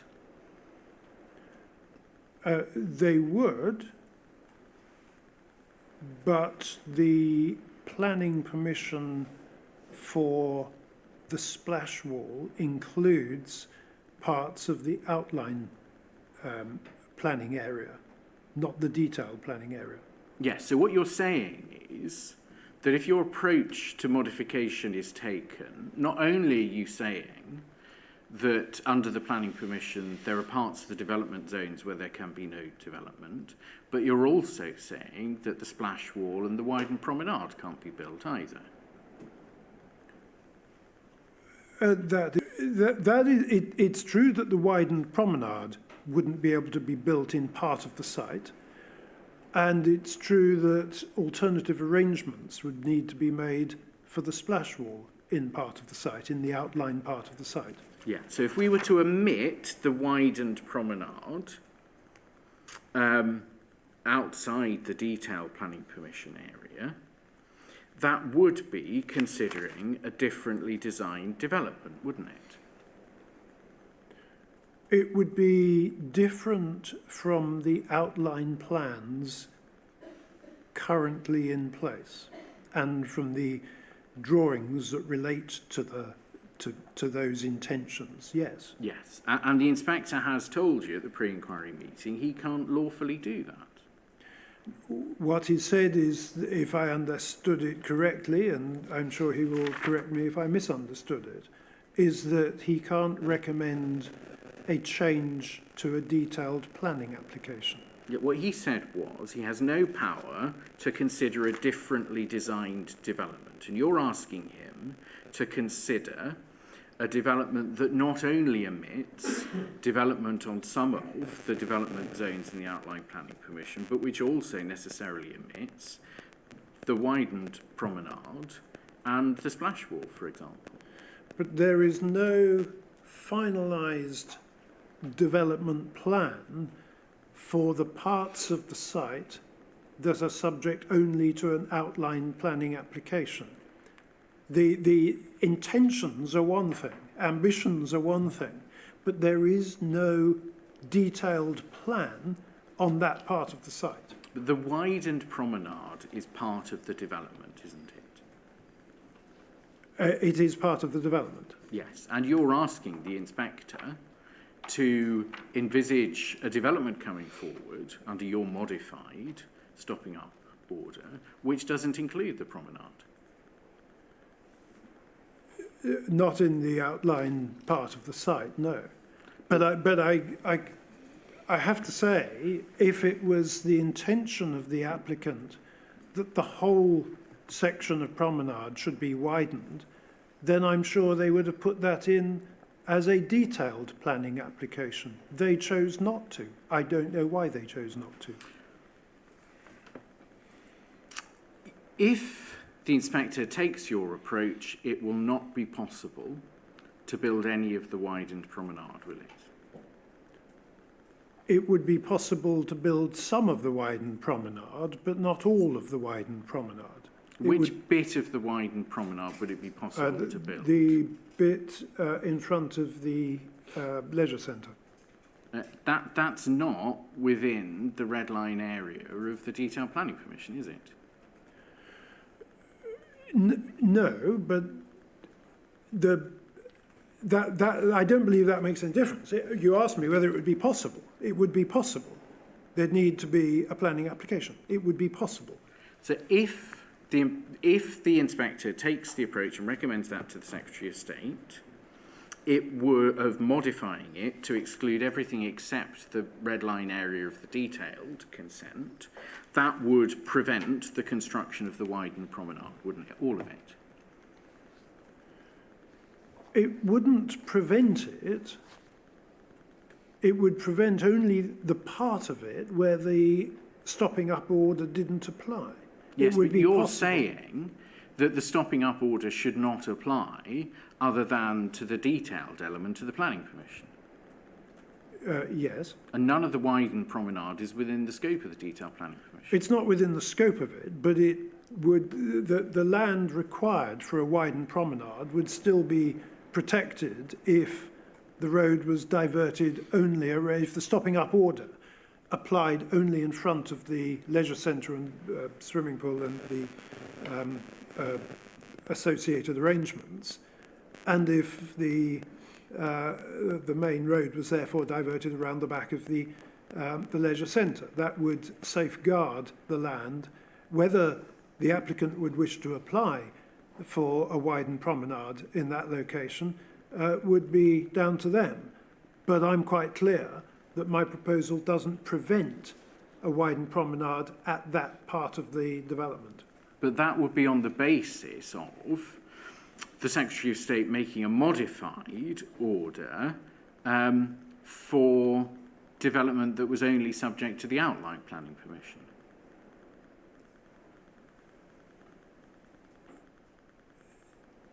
Yes. And you told us earlier that you didn't think that was possible as a point of principle. Sorry, the Secretary of State could make a modified order that stops up the highway only in front of the section of the development that is subject to detailed planning consent. Yes, and that bit that you want stopped up is mainly covered by the outline planning permission.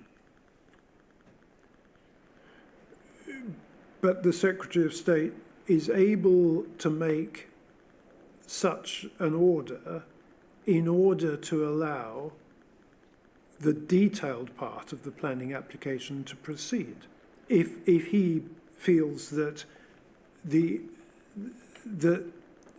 that part of the site meets the necessity test and that part of the site simply could not be built because part of the building encroaches upon the road, and if he makes a judgment following the recommendation of the inspector that that also satisfies the merits test, then he would be at liberty to make an order only for that part of the highway. And that would cover the construction, as I understood your evidence, not only of the leisure centre building, but also the promenade in front of the leisure centre. Yes. And that promenade in front of the leisure centre only has outline planning permission. Yes, but the leisure centre has detailed planning permission, Yes. and part of the leisure centre building encroaches upon the current path of the highway. Yeah, but you're accepting that the rest of the highway along that length, which only has outline planning permission for the promenade on it, can be stopped up. Well, the highway wouldn't be functional if the leisure centre encroached 1.5 metres or thereabouts onto the highway. Therefore, there would be a need to stop up the highway. But it would be to allow the construction of the promenade. It would be to allow the construction of the leisure centre. But that's not, the promenade is not within the scope of the detailed planning permission. That's why I said it would be to allow the construction of the leisure centre. But It's the leisure centre that determines whether it's necessary to stop up the highway. But the leisure centre only covers part of the highway, and you're suggesting, as I understood it in your modified approach, that the Secretary of State should stop up the whole of the width of the highway there. Well, stopping up a section of the highway which has the result of reducing the highway to one single lane is, in my view, hardly something that the Secretary of State would think is a good idea. So if the promenade is going to be constructed at all, which would reduce the existing highway to, I think, less than a single carriageway, the same logic would apply there to say that the northern part of the carriageway must be stopped up as well.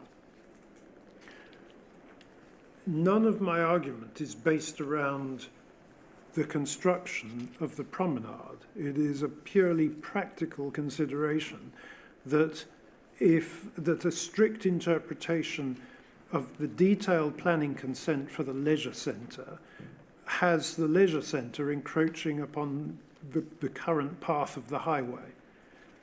If that part of the highway is taken away, the road will not function as an effective highway. So I accept that if the merits test is also passed, that it is reasonable for the order to be applied in front of the leisure centre. The fact that that then allows for a promenade to be constructed, it doesn't require it to be constructed because there's no detailed planning application for that yet. But the fact that it enables it to be constructed is neither here nor there. So you accept that on your approach, the widened promenade for the outline planning permission area could not be built at all? Yes. But there would be a need to divert the road round the back of the leisure centre building. Well, if it's felt that it passes the merits test as well as the necessity test, then yes. But you're asking for that modification, you're supporting the construction of the leisure centre, but the scenario that you are proposing is that the road continues as it is until it gets to around where the leisure centre is and then is diverted to the north and around it. Is that what you're proposing? That is what I'm conceding as the likely best possible alternative. And that would require the road to be diverted around all of the leisure centre, yeah? Yes. All of the red line area for the leisure centre?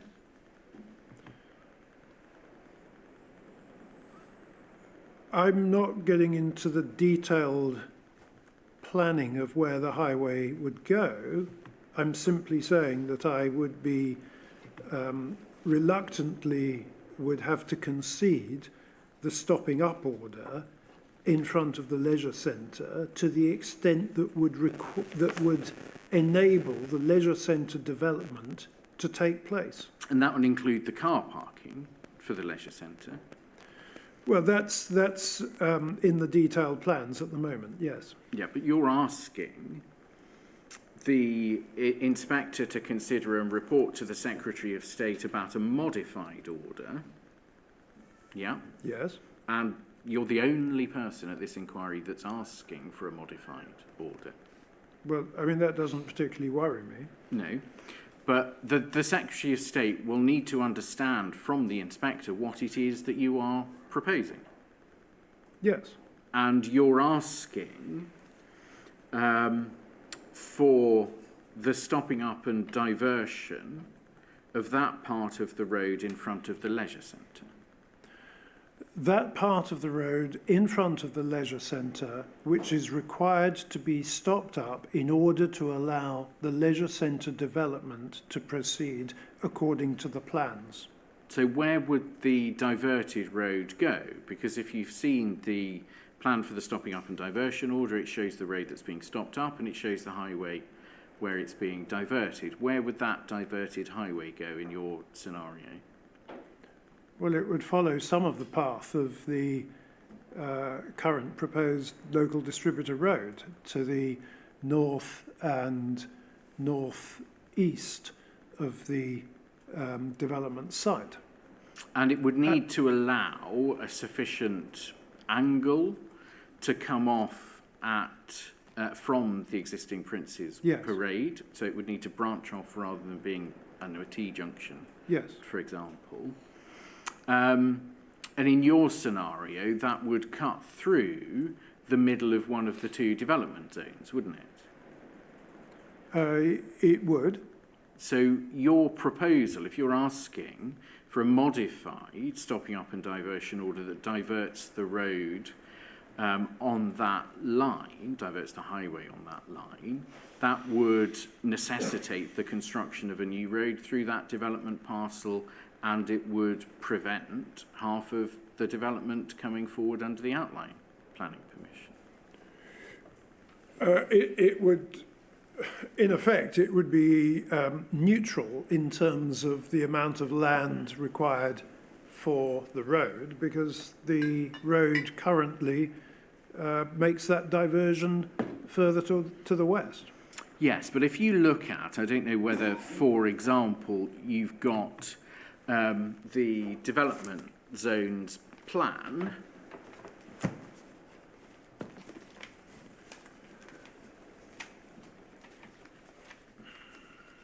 I don't have at the moment, but let me see if I can get onto document 83. 83, I think. 83. Yeah.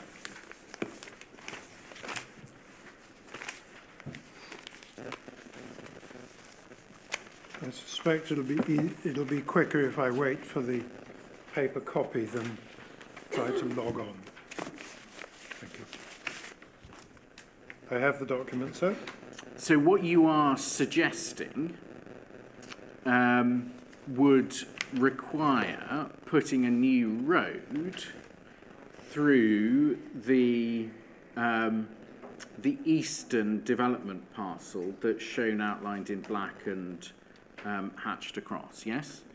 Well, that is a likely scenario, but in the same way that I'm not a legal and planning expert, I've never claimed to be an expert in road design or civil engineering, and I would leave it to others to produce a plan that would fulfill the criteria that I wish to see. Well, you can't come along and ask for a modification of the order and not expect to have to show where the modification would lead the diverted highway.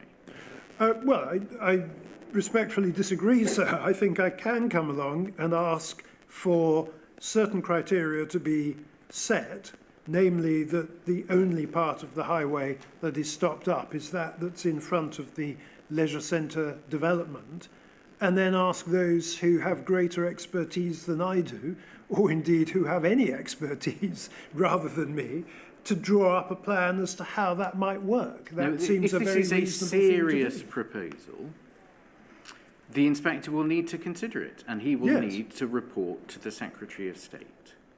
Yes, indeed. And you're not actually putting forward any proposal for a modification at all, are you? Simply the idea of a modification. I am putting forward a proposal for a modification to the stopping up order. And that is all I believe that I need to do at this inquiry, because it is quite clear that what I'm asking for is not impossible.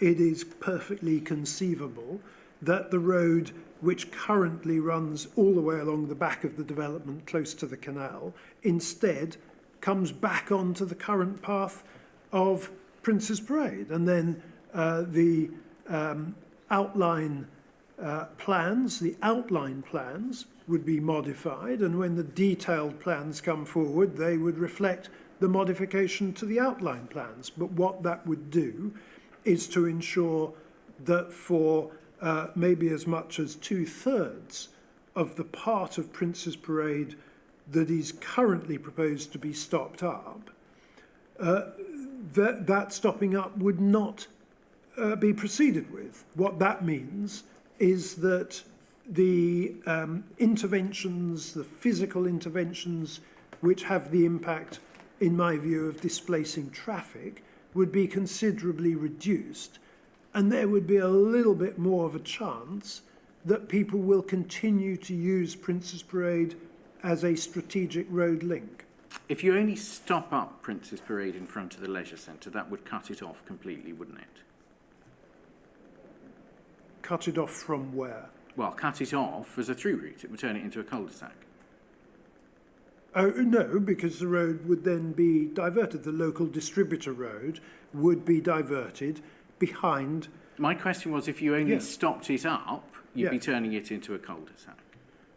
If you only stop up any of the road, you'd be turning it into a cul-de-sac. Yeah, so you need a diversion in order to ensure that it remains as a through Yes. route as you've been Yes, wanting it to be. And you've agreed that it needs to go around the leisure centre, and you've agreed that in order to do that, it needs to go through the eastern development parcel. And that will still mean that getting on for half of the new road needs to be built along there, yeah? it looks like rather less than half to me, but a new road would still need to be built. Yeah, and it would still include the eastern end of the road past the new canoe centre, yeah? Yes? And it would still effectively include what is the western end, where you curve off and come up onto the line of the new road. What you're suggesting is chopping out the straight bit in the middle.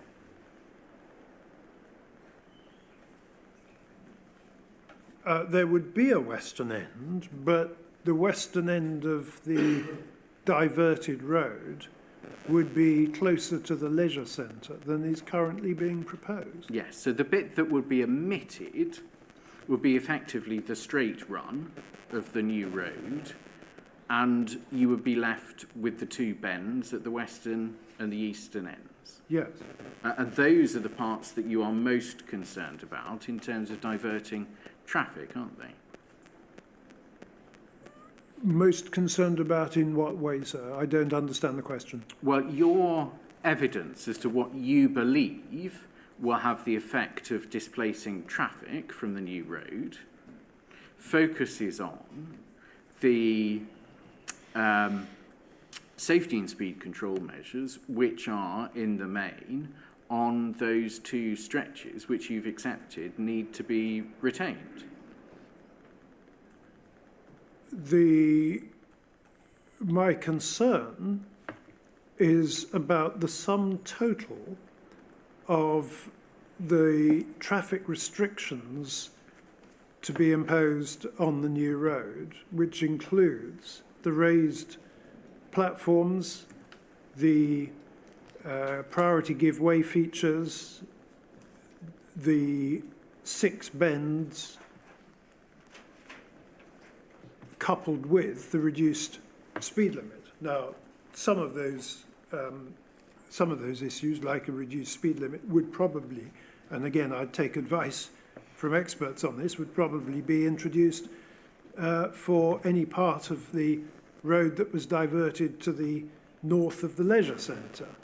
But it's a question of minimising the impact and of the impact of the perception of the impact, and perception was a term that one of your witnesses used the other day, in order to prevent as many people being dissuaded from using that road and being displaced onto the other 3 junctions in parts of Hythe, where I believe the traffic will cause considerable difficulty. The more that the displacement can be minimised, the better. Yeah, but it would still, under your alternative proposal, essentially omit the straight part of the road and keep in the two bends at either end, yes? It would no longer be a purely straight road, quite clearly, because we've already discussed the leisure centre, the likelihood that the leisure centre will be seen as passing the necessity test, and the road therefore needing to be stopped up at that point. And is it the case in terms of how you regard it, I think based on what you said in your presentation, that a local distributor road is a housing estate road? Is that how you describe it? I used those words, yes. Yeah. So that is how you perceive the function of a local distributor road? That is a brief summary of what I think the local distributor road in this case, the purpose that the local distributor road in this case will serve. It is basically there to serve the housing and the commercial development, and will have the feel of a road running around the outside of a housing estate, rather than being a strategic road link.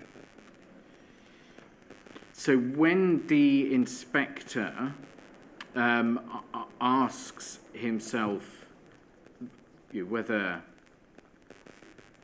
the future that you envisage is likely, he needs to bear in mind that you are expecting the road to function as if it was designed to serve a housing and commercial development and not being a strategic link road. Yes, indeed, in line with the council's aims and objectives for that road.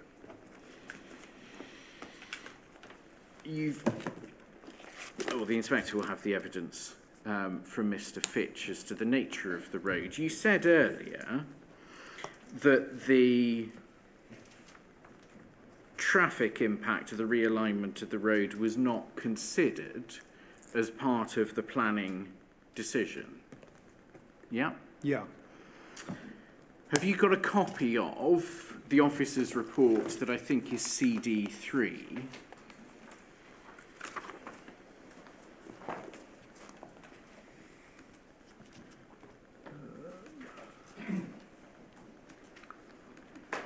Yes. If you go, please, to, say, paragraph 1.4,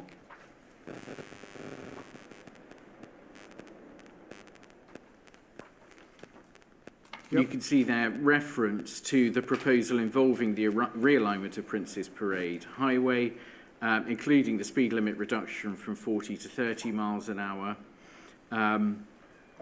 as part of the planning application, yes? Yes. And then if we go on to the body of the document, paragraph 8.134.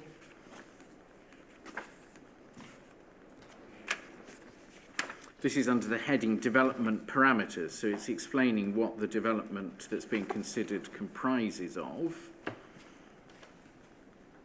Do you have 8.134? I'm just getting there, sir.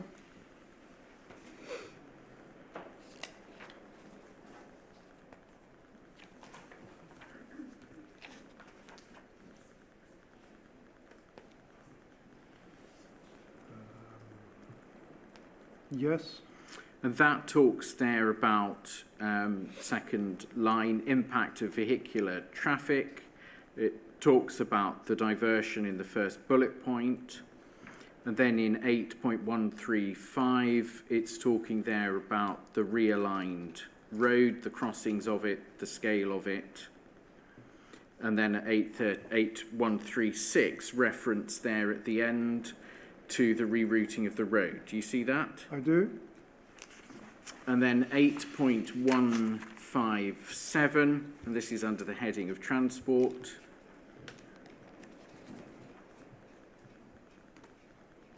Yes? Again, it says, second line, it's proposed to realign Prince's Parade, refers again to the speed limit being reduced to 30 miles an hour. The road would be traffic calmed to further reduce vehicle speed with raised tables at new pedestrian crossing points. Do you see that? Yes, I do. And then 9.7 in the concluding section, it refers again there to the rerouting of Prince's Parade. Sorry, could you say the reference again? 9.7, so it's towards the end of the 7. Yes? Now, it is the case, isn't it, that the realignment of the road was considered as part of the planning application? The realignment of the road was included in the officer's report. The point I was making earlier was that the implications for traffic that currently uses Prince's Parade was not considered. Well, that is simply not true, is it? Because it was considered as part of the transport assessment, it was considered as part of the assessment in the officer's report, those elements, for example, that cover transport that I've just shown you, it was considered in the comments from the statutory consultees. There was no consideration of the impact on displaced traffic. Most of the consideration of traffic was, as I outlined earlier, was, as you would expect in a planning application, concerned with the traffic being generated by the development, both during the construction and the operational phases of the development. It did not consider the impact of traffic that currently uses the road and where it might go. It did. I see nothing about traffic displacement. Well, the inspector will be able to look at the documents and see what's there. And in any event, your position was reported to the planning committee at paragraph 6.5, wasn't it?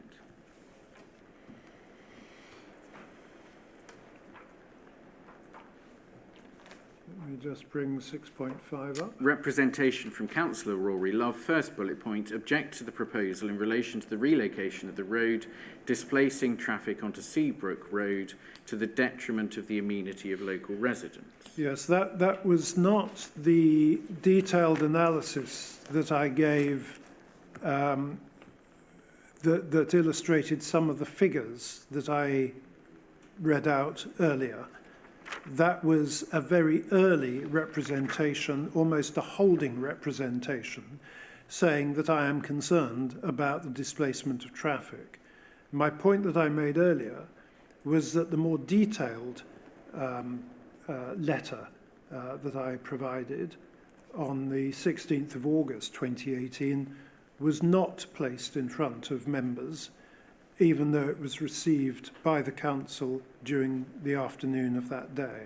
Just because your letter was not placed in front of the members of the council does not mean that the issue was not considered.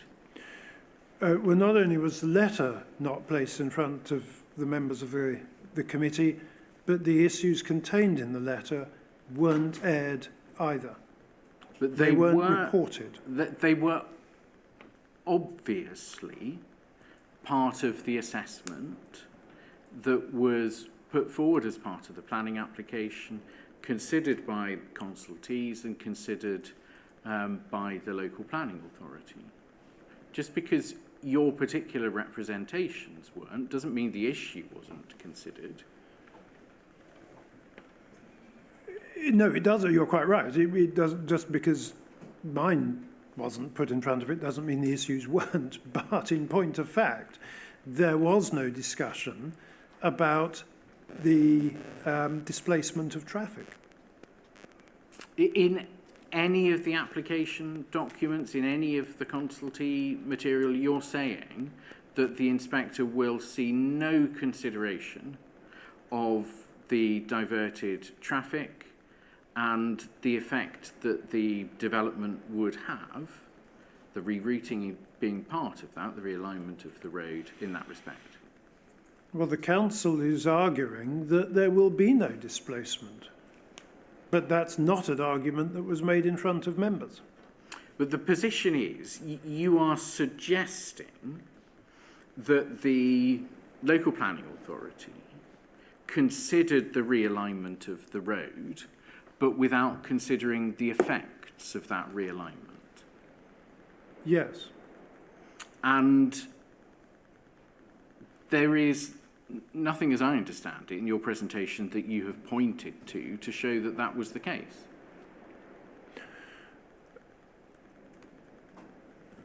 The records of the meeting itself will confirm that that's the case, and I'm certainly aware that that's the case in respect of the points that I raised. Yes, but we're setting aside your points, right, because you've accepted that that's not the issue. Are you seriously saying to the inspector that the question of the traffic impacts of the realignment of the road were not considered as part of the planning application and ultimately the determination of it by the local planning authority? I don't believe... Well, let me come back to the first part of your question, if I may. It is an issue, it might not be the one and only issue, that my analysis on of the traffic flows on the junctions, the remaining 3 junctions in Hythe, that is an issue that it wasn't placed in front of planning committee members. It is an issue that, despite receiving an acknowledgement of the receipt of my detailed analysis, that it didn't actually appear in front of members as I asked it to do. Now, is that the most important issue? I don't know. I don't know whether other people had considered asking some of the questions that I asked. You illustrated earlier, sir, that I'm the only person here who has asked for a modification to the stopping up order. It may well have been that I was the only person who took the who invested the time in analysing the likely impact on the junctions at Twist Road, Stade Street and Prospect Road. I can't claim that I was the only person because I don't have that information, but it is quite conceivable that I could have been, and it is quite conceivable that seeing that a change, a significant change in the number of cars making left turns out of Twist Road and then making U-turns around the East Street roundabout may have caused some discussion, at least, at the planning committee. What you told the inspector in your speech earlier was that the traffic impact of the realignment of the road was not considered in connection with the planning application decision. Yes. And that's obviously not true. Well, I don't accept that. I don't believe that the traffic implication, the full traffic implications, including the displacement of the 4,500 vehicle journeys a day that currently use Prince's Parade, I don't believe that that was given full consideration, if any consideration, at the planning committee meeting. But do you understand the distinction? Just because someone doesn't agree with you and therefore consider a scenario that they don't think is going to happen, doesn't mean that the issue, the whole issue of the traffic impact of the realignment of the road was not considered. I do agree that there is a difference between those positions. I certainly accept that people don't always agree with me, but it doesn't mean that they haven't considered the point. Yes. But I don't believe that was the case here. You refer, I think, in your written statement to the Kent Highways team. They are highways experts, aren't they? I certainly take a lot of advice from them, yes. And you're not questioning their expertise or integrity? Yeah, they are highway experts. And you were the Kent County Councillor for the division, I think, when Kent Highways considered the planning application in 2018. Yes. And we've established that the planning application included the realignment of the road, yes? Yes. And the planning application was considered by the Kent Highways team. Yes. And did you take any action at Kent County Council in 2018 to try to get the Kent Highways team to take a different position from that they were taking in their representation?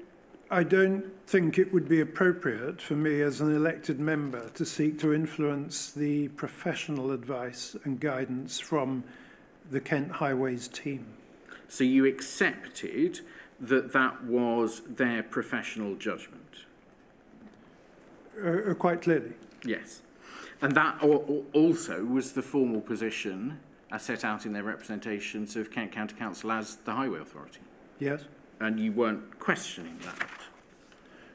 Well, I questioned it in terms of my objection to the planning application. I think that's the appropriate way to do it. It is not for me as an elected member to seek to influence the professional judgment, but it is for me to question whether all aspects, all the implications of the professional of the impact of a professional judgment have been considered. And the correct way for me to make that representation is through an objection, both to the planning application in the first, the planning application in the first place, and to the stopping up order. And as I said earlier, I'm the councillor that did object to the stopping up order. Yes, and if the impact of the rerouting of traffic is as bad as you suggest it would be, you would have expected Kent County Councillors, the Highway Authority, to have objected to the realignment of the road.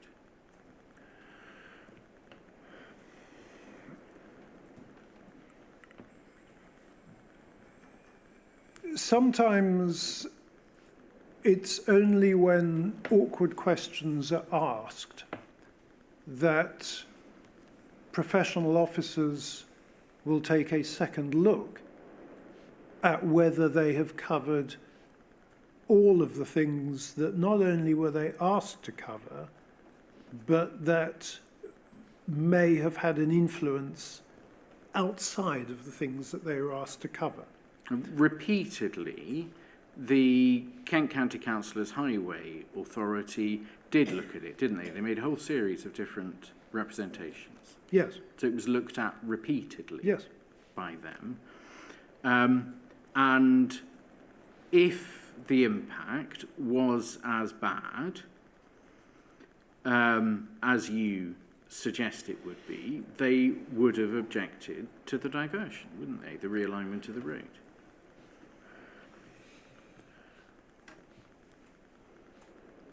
I think there's a judgment call there, and I think that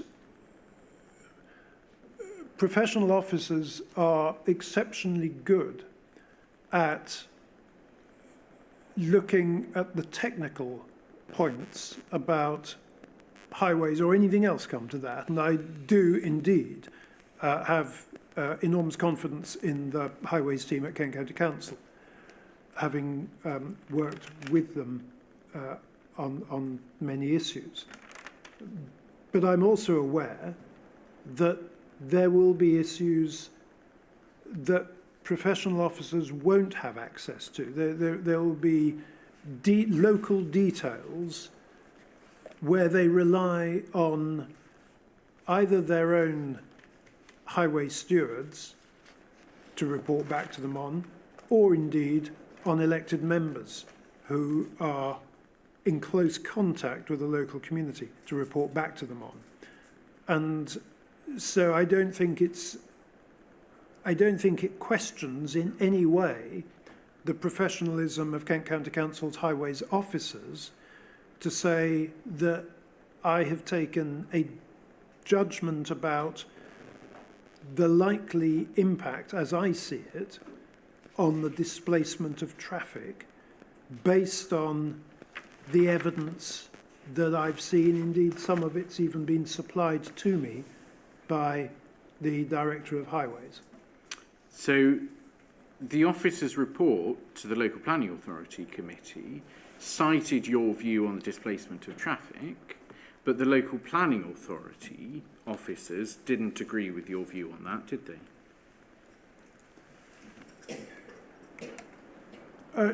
Well, they clearly didn't agree with the representation referred to in 6.5. Yeah, and councillors on the planning committee, as you've just told us, would have known the local traffic conditions, wouldn't they? Some will. Yeah, you've just told us that. And the Kent County Council, Kent Highways officer was present at the committee meeting. Yes. Yeah. And the majority of the committee did not agree with you on it, did they? The committee didn't have access to the detailed work that I'd carried out. No, but you'd raised the point, it was there in the officer's report, they had the local knowledge you've just told us about, and they didn't agree with your point. They didn't have access to the details that I submitted. Yeah, and they had sorry if I may, they had a very early holding letter which simply said, I am concerned and I will provide further details later. Well, the officer's report raised your view about displacement of traffic, didn't it? In 6.5, Yeah, yes. we've just seen that. And if the committee had agreed with you that there would have been such bad displacement as you suggest, they should have refused planning permission, surely. Well, not necessarily. They may have taken the view that the stopping up order would need further work. There would be a further opportunity to consider in detail the traffic implications beyond just the traffic for the development site. And where's the reference to the need for a stopping up order at that stage? Well, that would have been known to them at the time. I can't lay my hands on it immediately, but it's quite clear that if you're going to close a highway, then you need a stopping up order. So the need for a stopping up order, a diversion order, would have been clear to the planning committee. That's what you're saying? Well, I would have expected so, because I would have expected them to be briefed on the process right the way through. So that they would have borne in mind the need for the stopping up and diversion of the highway when they decided to grant planning permission. Well, no, they would have judged the planning application on its own merits, but they would have been aware that if there was further work to be done and to be looked at on the traffic implications on the wider road network, not directly related to the planning, to the development, they would have looked at the amount of traffic and the capacity of the roads to serve a development of 150 houses, a hotel, a leisure centre, and so on. But outside that's all they would have. Is this coming back to your proposition that the planning committee did not consider the traffic impacts of the realignment of the road? Yes, I mean I don't think they would necessarily have considered all of the implications of traffic being displaced from Prince's Parade, and in a sense, there's no reason at that stage why they would have done. There are very strict rules, as you know, about what can be taken into account for granting a planning application. I think that the wider implications could have been taken into account, but I'm not sure that that was necessarily a view that was taken at the Planning Committee. There is nothing that's for consideration at this stopping up and diversion order inquiry that wasn't also for consideration at the stage of the planning application, is there? Well, I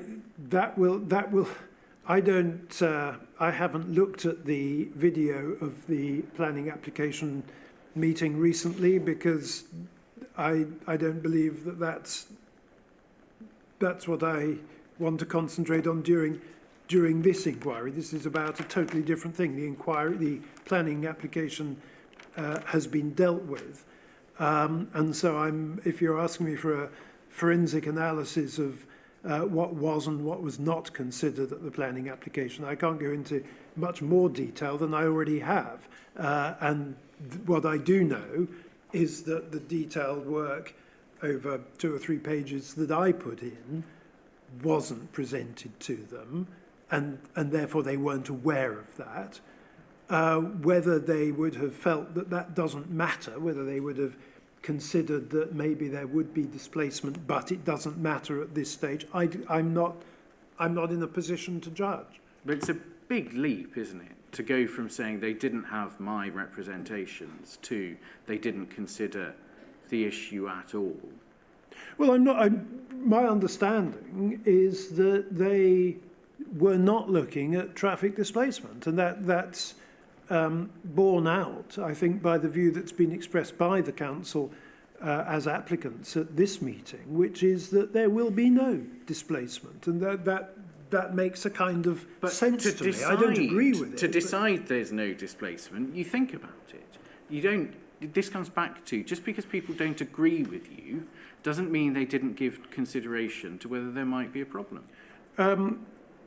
I don't agree, sir, with the view that to decide that there would be no displacement, you have to think about it. It is quite conceivable that if somebody hasn't thought that there will be displacement, that there won't be any discussion about it because it's not on the agenda. But in that, your position is that the only conceivable outcome of anyone when they think about it is that there would be displacement. Well, I would have expected to see in the minutes of the report or minutes of the meeting whether what the outcome was on the subject of displacement. If there had been a major discussion about displacement, I would have expected to see it there. Yes, but just because there's not a major discussion about displacement recorded in the minutes of the meeting doesn't mean it wasn't considered. Well, my recollection from the video of the meeting is that it wasn't considered. And it's on the strength of that, coupled with my further investigation to see what the minutes say, coupled with my investigation into the seeking and reading the planning conditions on the decision notice, that backs up my view that traffic displacement was not an issue that was given any kind of anything other than perhaps a cursory discussion or even reference, probably no more than saying in 6.5 that I object to the proposal in relation to the relocation of the road displacing traffic on Searock Road. And that at that stage was about all that was put in front of the committee and that the council's officers had considered. So the committee was alerted to the issue? On the report? Yeah, it was in the report that was in front of them. With no detail? We've been exploring this at forensic detail now. I'm not sure what more we can get out of this point, if I'm being honest, Mr. Honey. I've understood from both sides what their positions are. So perhaps we consider wrapping up this I've got a few more questions, sir, which I'll deal with as quickly as I can. Do you mind if we had a quick 5-minute comfort break for that? Purely a genuine comfort break rather than an actual break, because I'm conscious of time overall, if that's okay. So it's 4:32. So we come back at 4:37, really make it genuinely 5 minutes, if that's okay. And I am aware that we do have one more person who needs to speak as well, at least. Okay. So we'll deal with that as well when we come back. Okay, so the inquiry is adjourned and resume at 4:37. Thank you.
Got a lady and girl. Yeah, are you going to do that now, or you? No, doing it we'll after? finish Close that this, off, yeah.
Okay, the time is 4:37 and the inquiry is resumed.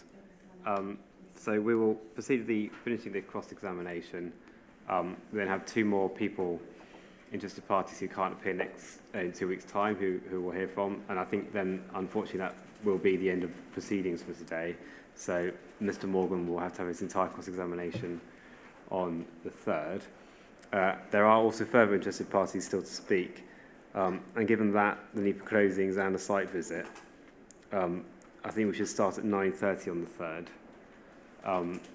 But perhaps, if we are to give Mr Morgan a bit more time, perhaps start with any remaining interested parties first, and then Mr Morgan after that, if that's acceptable to everybody. So that sounds sensible. Okay, thank you, Mr Honey. Thank you very much. So literally just a couple of questions, I think. Your August 2018 letter said, I think, that 2/3 of the traffic would be dissuaded from using the road. Is that right? I set out the scenario if 2/3 of traffic were dissuaded from using the road. Yeah. And are you saying to the inspector that you think 2/3 of the traffic will be dissuaded from using the road? I'm saying that I think that is certainly not an unreasonable figure, although I recognise, in line with the advice that I've been given, that traffic displacement is not an exact science. And are you aware of our evidence that has been prepared for this inquiry, which has tested your proposition, assuming 2/3 of the traffic is dissuaded, that would not affect the performance of the junctions that you identify?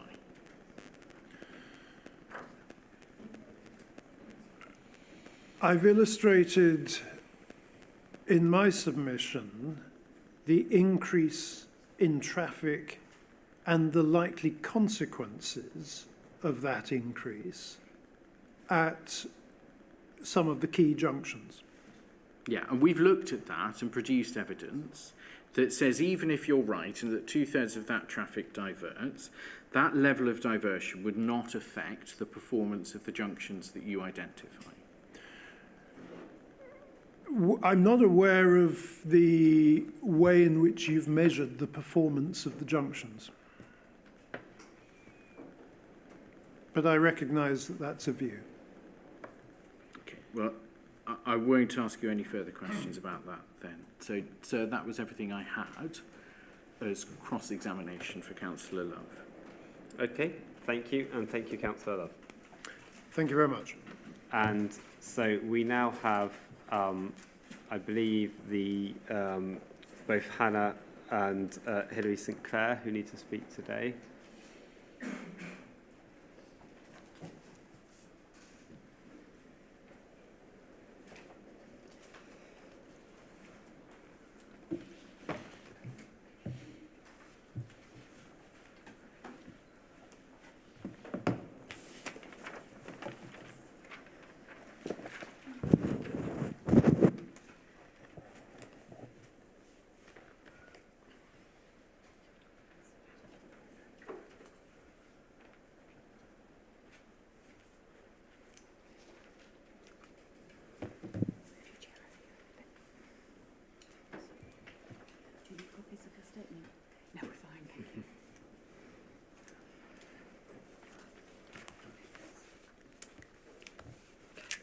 Okay, and if you could just confirm before you start if you're willing to accept cross-examination or not, please. No, neither of us will be Okay, today. thank you.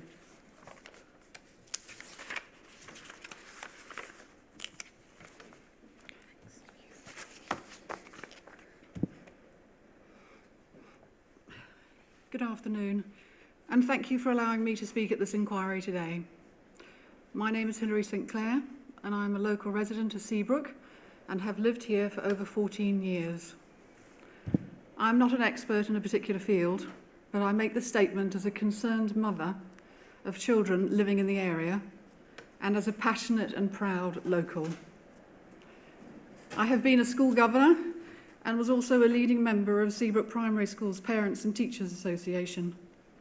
I object most strongly to the stopping up order of Prince's Parade and hoping that this inquiry will fully consider and address the concerns I have before coming to a decision. Please note, I have amended my statement today from my original to try and avoid the inevitable repetition from the long list of objectors and after hearing our experts. I hope that's okay, just to try and cut the time down. Yeah, Thank you. I would also add that I recently read the head teacher's objection from Seabrook Primary School with interest after completing my own statement. Approaching this proposal from a local concerned parent's perspective, I am exceedingly worried about the close proximity of the school and its precious children to any proposed roadworks on the south side of the Royal Military Canal for a number of reasons. I am utterly horrified at the thought of the children being exposed to all nature of toxic and hazardous waste released into the air whilst playing innocently in the playground directly opposite the site, irrespective of the council's dismissal of such an occurrence. Indeed, there can be no 100% reassurance and guarantees for the teachers, parents and children at the school, along with all the residents of Seabrook, despite council undertakings. Will they all be issued with protective suits and breathing equipment, similar to those working on the site, affording them the same level of protection when work starts? I think not. The site is well known for containing asbestos, heavy metals, medical waste, gases, munitions, etc., as is documented by the council in its initial investigative works. The proposed new roadway will undoubtedly run the risk of releasing contaminants into the atmosphere while being compacted or stabilised. Asbestos. It only takes one fibre, one small speck of dust inhaled for someone to go on and develop mesothelioma. I know how terrible this particular cancer is. There is no life-saving treatment. I lost my closest friend to this devastating disease when my daughter Hannah was born. This must surely be a wake-up call and a warning to Folkestone and Hythe District Council to take this threat seriously. They owe this to their residents, as it may well come back to haunt them. Where there is any doubt with regard to children, always err on the side of caution. The risks are just too great. It is also of grave concern the inevitable increase in traffic along Seabrook Road this proposal will bring, should the road be stopped up. The proposed new road would primarily be access for the residents and businesses of Prince's Parade, with traffic calming measures and speed bumps. We've talked a lot about this today. This would mean traffic would be discouraged from using this alternative, so would therefore use the 259, thereby increasing its volume and pollution. So the school will be surrounded by roadways on both sides. There is already a shortage of parking spaces for residents and parents of Seabrook. You will indeed witness firsthand when you visit the area the traffic chaos, especially at peak commuter times and school opening and closing times. The already high volume of traffic passing Seabrook Primary School at the bottom of Hospital Hill and Hall Street will only increase. Both my children attended this primary school. It has no close, safe crossing point, illegal parking, bus stops right outside, and very narrow passing points, especially around Olivia Court at Seabrook Point. The whole area will be made substantially worse by the increased disruption from the building works, which has already been identified by Mr. Woodhead's evidence. Heavy-duty vehicles, trucks, noise, dust, and pollution. These will all be using this new road, which will, by definition, increase the risk of pollution and accidents and, God forbid, danger to the children. I have personally witnessed a child nearly run over on the pavement by a car trying to avoid an oncoming truck, thundering down Seabrook Road. Risks while my children attended, along with the higher pollution levels right at their children's height as they walk to and from school and while in the playground. It would be of value to know the up-to-date pollution levels along Seabrook Road, the high levels of carbon monoxide and nitrogen dioxide on vulnerable children, together with the statistics on increased child asthma cases in the area. Has this been carried out by the council? There was much publicity surrounding the landmark legal case in South London in 2020 of a little girl called Ella losing her life to pollution from her journey to and from school. The proposed new road will increase this risk. Don't let this happen to the children at Seabrook Primary School. I would hope that you are all aware of the Duke of Cambridge and Sir David Attenborough's Earthshot Prize initiative to protect and destroy it. Prince William issued a rallying cry to the next generation to keep on demanding change. One of Earthshot's mission statements is to ensure that everyone in the world breathes clean air. Let's start with Seabrook. The Royal Military Canal and beach affords wonderful open space for the children of Seabrook to learn from, to exercise along and enjoy its unpolluted beauty and tranquility. Indeed, it is their open-air classroom. Many deprived children do not have precious amenity. This area is extremely important for them. My children were personally blessed with countless opportunities to experience this through the school. They canoed on the canal, ran many miles along its pathways, enjoyed beach school directly on the seafront, walked the pathways on both sides for art classes and drawing. They passed their cycling proficiency awards along the canal's paths and roadways, collected autumn leaves along the canal banks for Harvest Festival, and a special treat was to visit the wooden playground on Prince's Parade after all their excellent achievements and hard work. Do not destroy this for future generations, because this is what would happen if this stopping order proceeds. Be under no illusion that it wouldn't. Would it not have been more prudent of the Council to carry out a more detailed and up-to-date traffic survey and not rely on one taken over 3 years ago? Can I now take the opportunity to specially thank Councillor Love for his up-to-date traffic survey just put forward? And it goes without saying that if the stopping up order proceeds and the large increase in traffic along Seabrook Road ensues, this would result in limited and difficult access for our emergency services to respond quickly, and I include our Coast Guard in this too, given the traffic chaos we all live with now on a daily basis. It takes only one truck, one refuse collector to snarl up the road. It will be game over for any poor soul or child needing emergency assistance if this work is allowed to proceed. It has been disgracefully implied by Folkestone and Hythe District Council that I and other people are NIMBYs. This stopping order is opposed by Hythe Town Council, Hythe Civic Society, Hythe Sandgate Civic Society, the Anglers Association, residents from Saltwood, Sandgate, Seabrook, Cheriton, Martello Lakes, Hythe, Folkestone, Capel-le-Fern, the list goes on. All these people cannot be described as NIMBYs. Whilst we understand the remit of yourself, sir, there is an intangible criteria that perhaps overrides everything, and that is the destruction of Prince's Parade.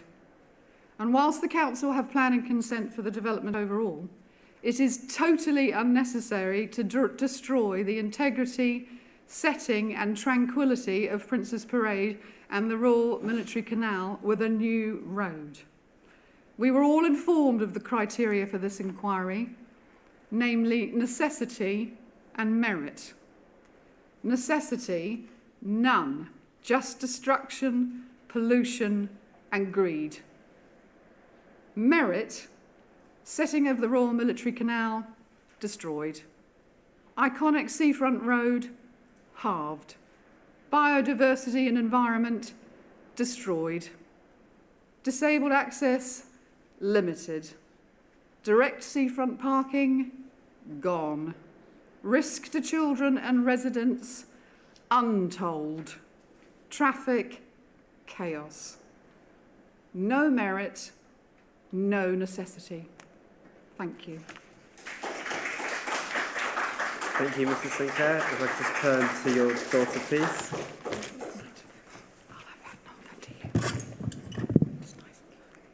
My name is Hannah. I live in Seabrook and I'm 14 years old. A short while ago, I wrote to Folkestone and Hythe District Council and invited the councillors to Royal Military Canal and Prince's Parade and see why this unique place is so special from a young person's point of view.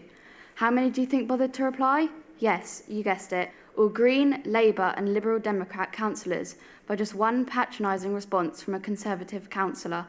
It's a shame certain members of the council don't listen or bother to respond to the young residents of the area. So if they are not prepared or couldn't be bothered to listen, then who can we turn to? I wrote to many people concerned with environmental issues and told them of our plight.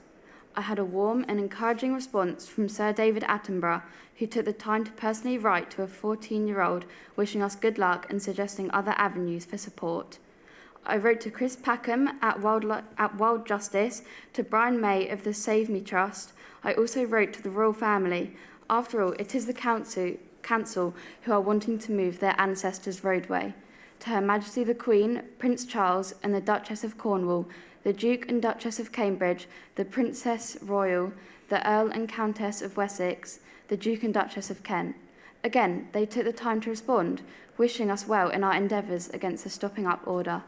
His Royal Highness, the Prince of Wales, even suggested contacting the Environmental Law Foundation for advice. As you will have noticed, I'm young and only have a small voice, but do not underestimate the small voice of the young and teenagers, future and our heritage you are deciding upon during this inquiry and the future of the roadway. So let me tell you then why I wanted to speak today. I treasure this special place, particularly the area that runs along the canal on the south side. This is where I've grown up. It's a place to watch the seasons turn. As a child, I fished for tadpoles, saw kestrels hovering overhead, swallows dipping down to drink from the canal in summer, grass snakes swimming in the water, dipping low in search of prey, and in the early evening, bats darting overhead. I've even had the privilege of seeing a badger along this very path, all from the south side of the canal. The very pathway that, if Prince's Parade is moved down to run along, will be lost forever.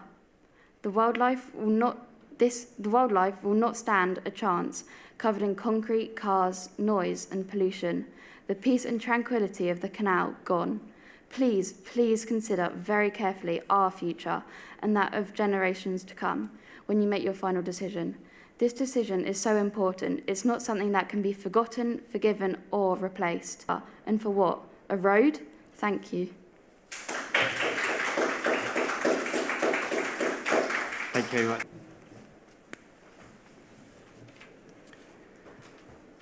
Okay then, so I think we are now coming to the end of proceedings for today. As I said before, we will start with remaining objectors at 9:30 on Wednesday the 3rd, followed by the cross-examination of Mr. Morgan. As you haven't started that yet, that means you're not in Purdah for the next 10 days.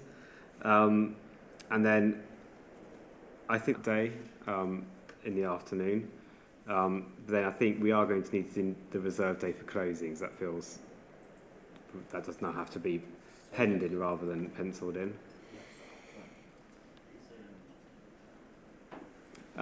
Is there anything else that either party would like to raise before we break for the...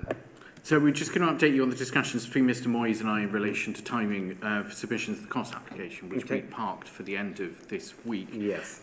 We had a conversation earlier, and the proposal is that Mr Moyes replies in writing Thursday next week, and then I can make any final comments at or immediately following our closing submissions on the 4th of November.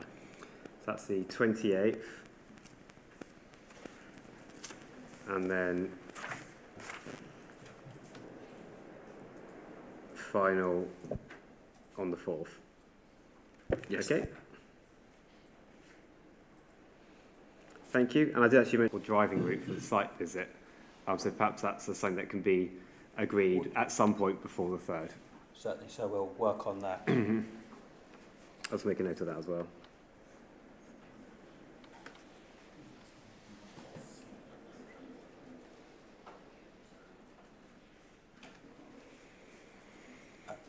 So did you want to give any indication as to from what you've heard so far, what you'd want to see, or would you simply leave it to the parties to invite? I suspect it'll be Princess Parade, Seabrook Road. Councillor Love did just mention 3 junctions as well, so yes. those 3 junctions.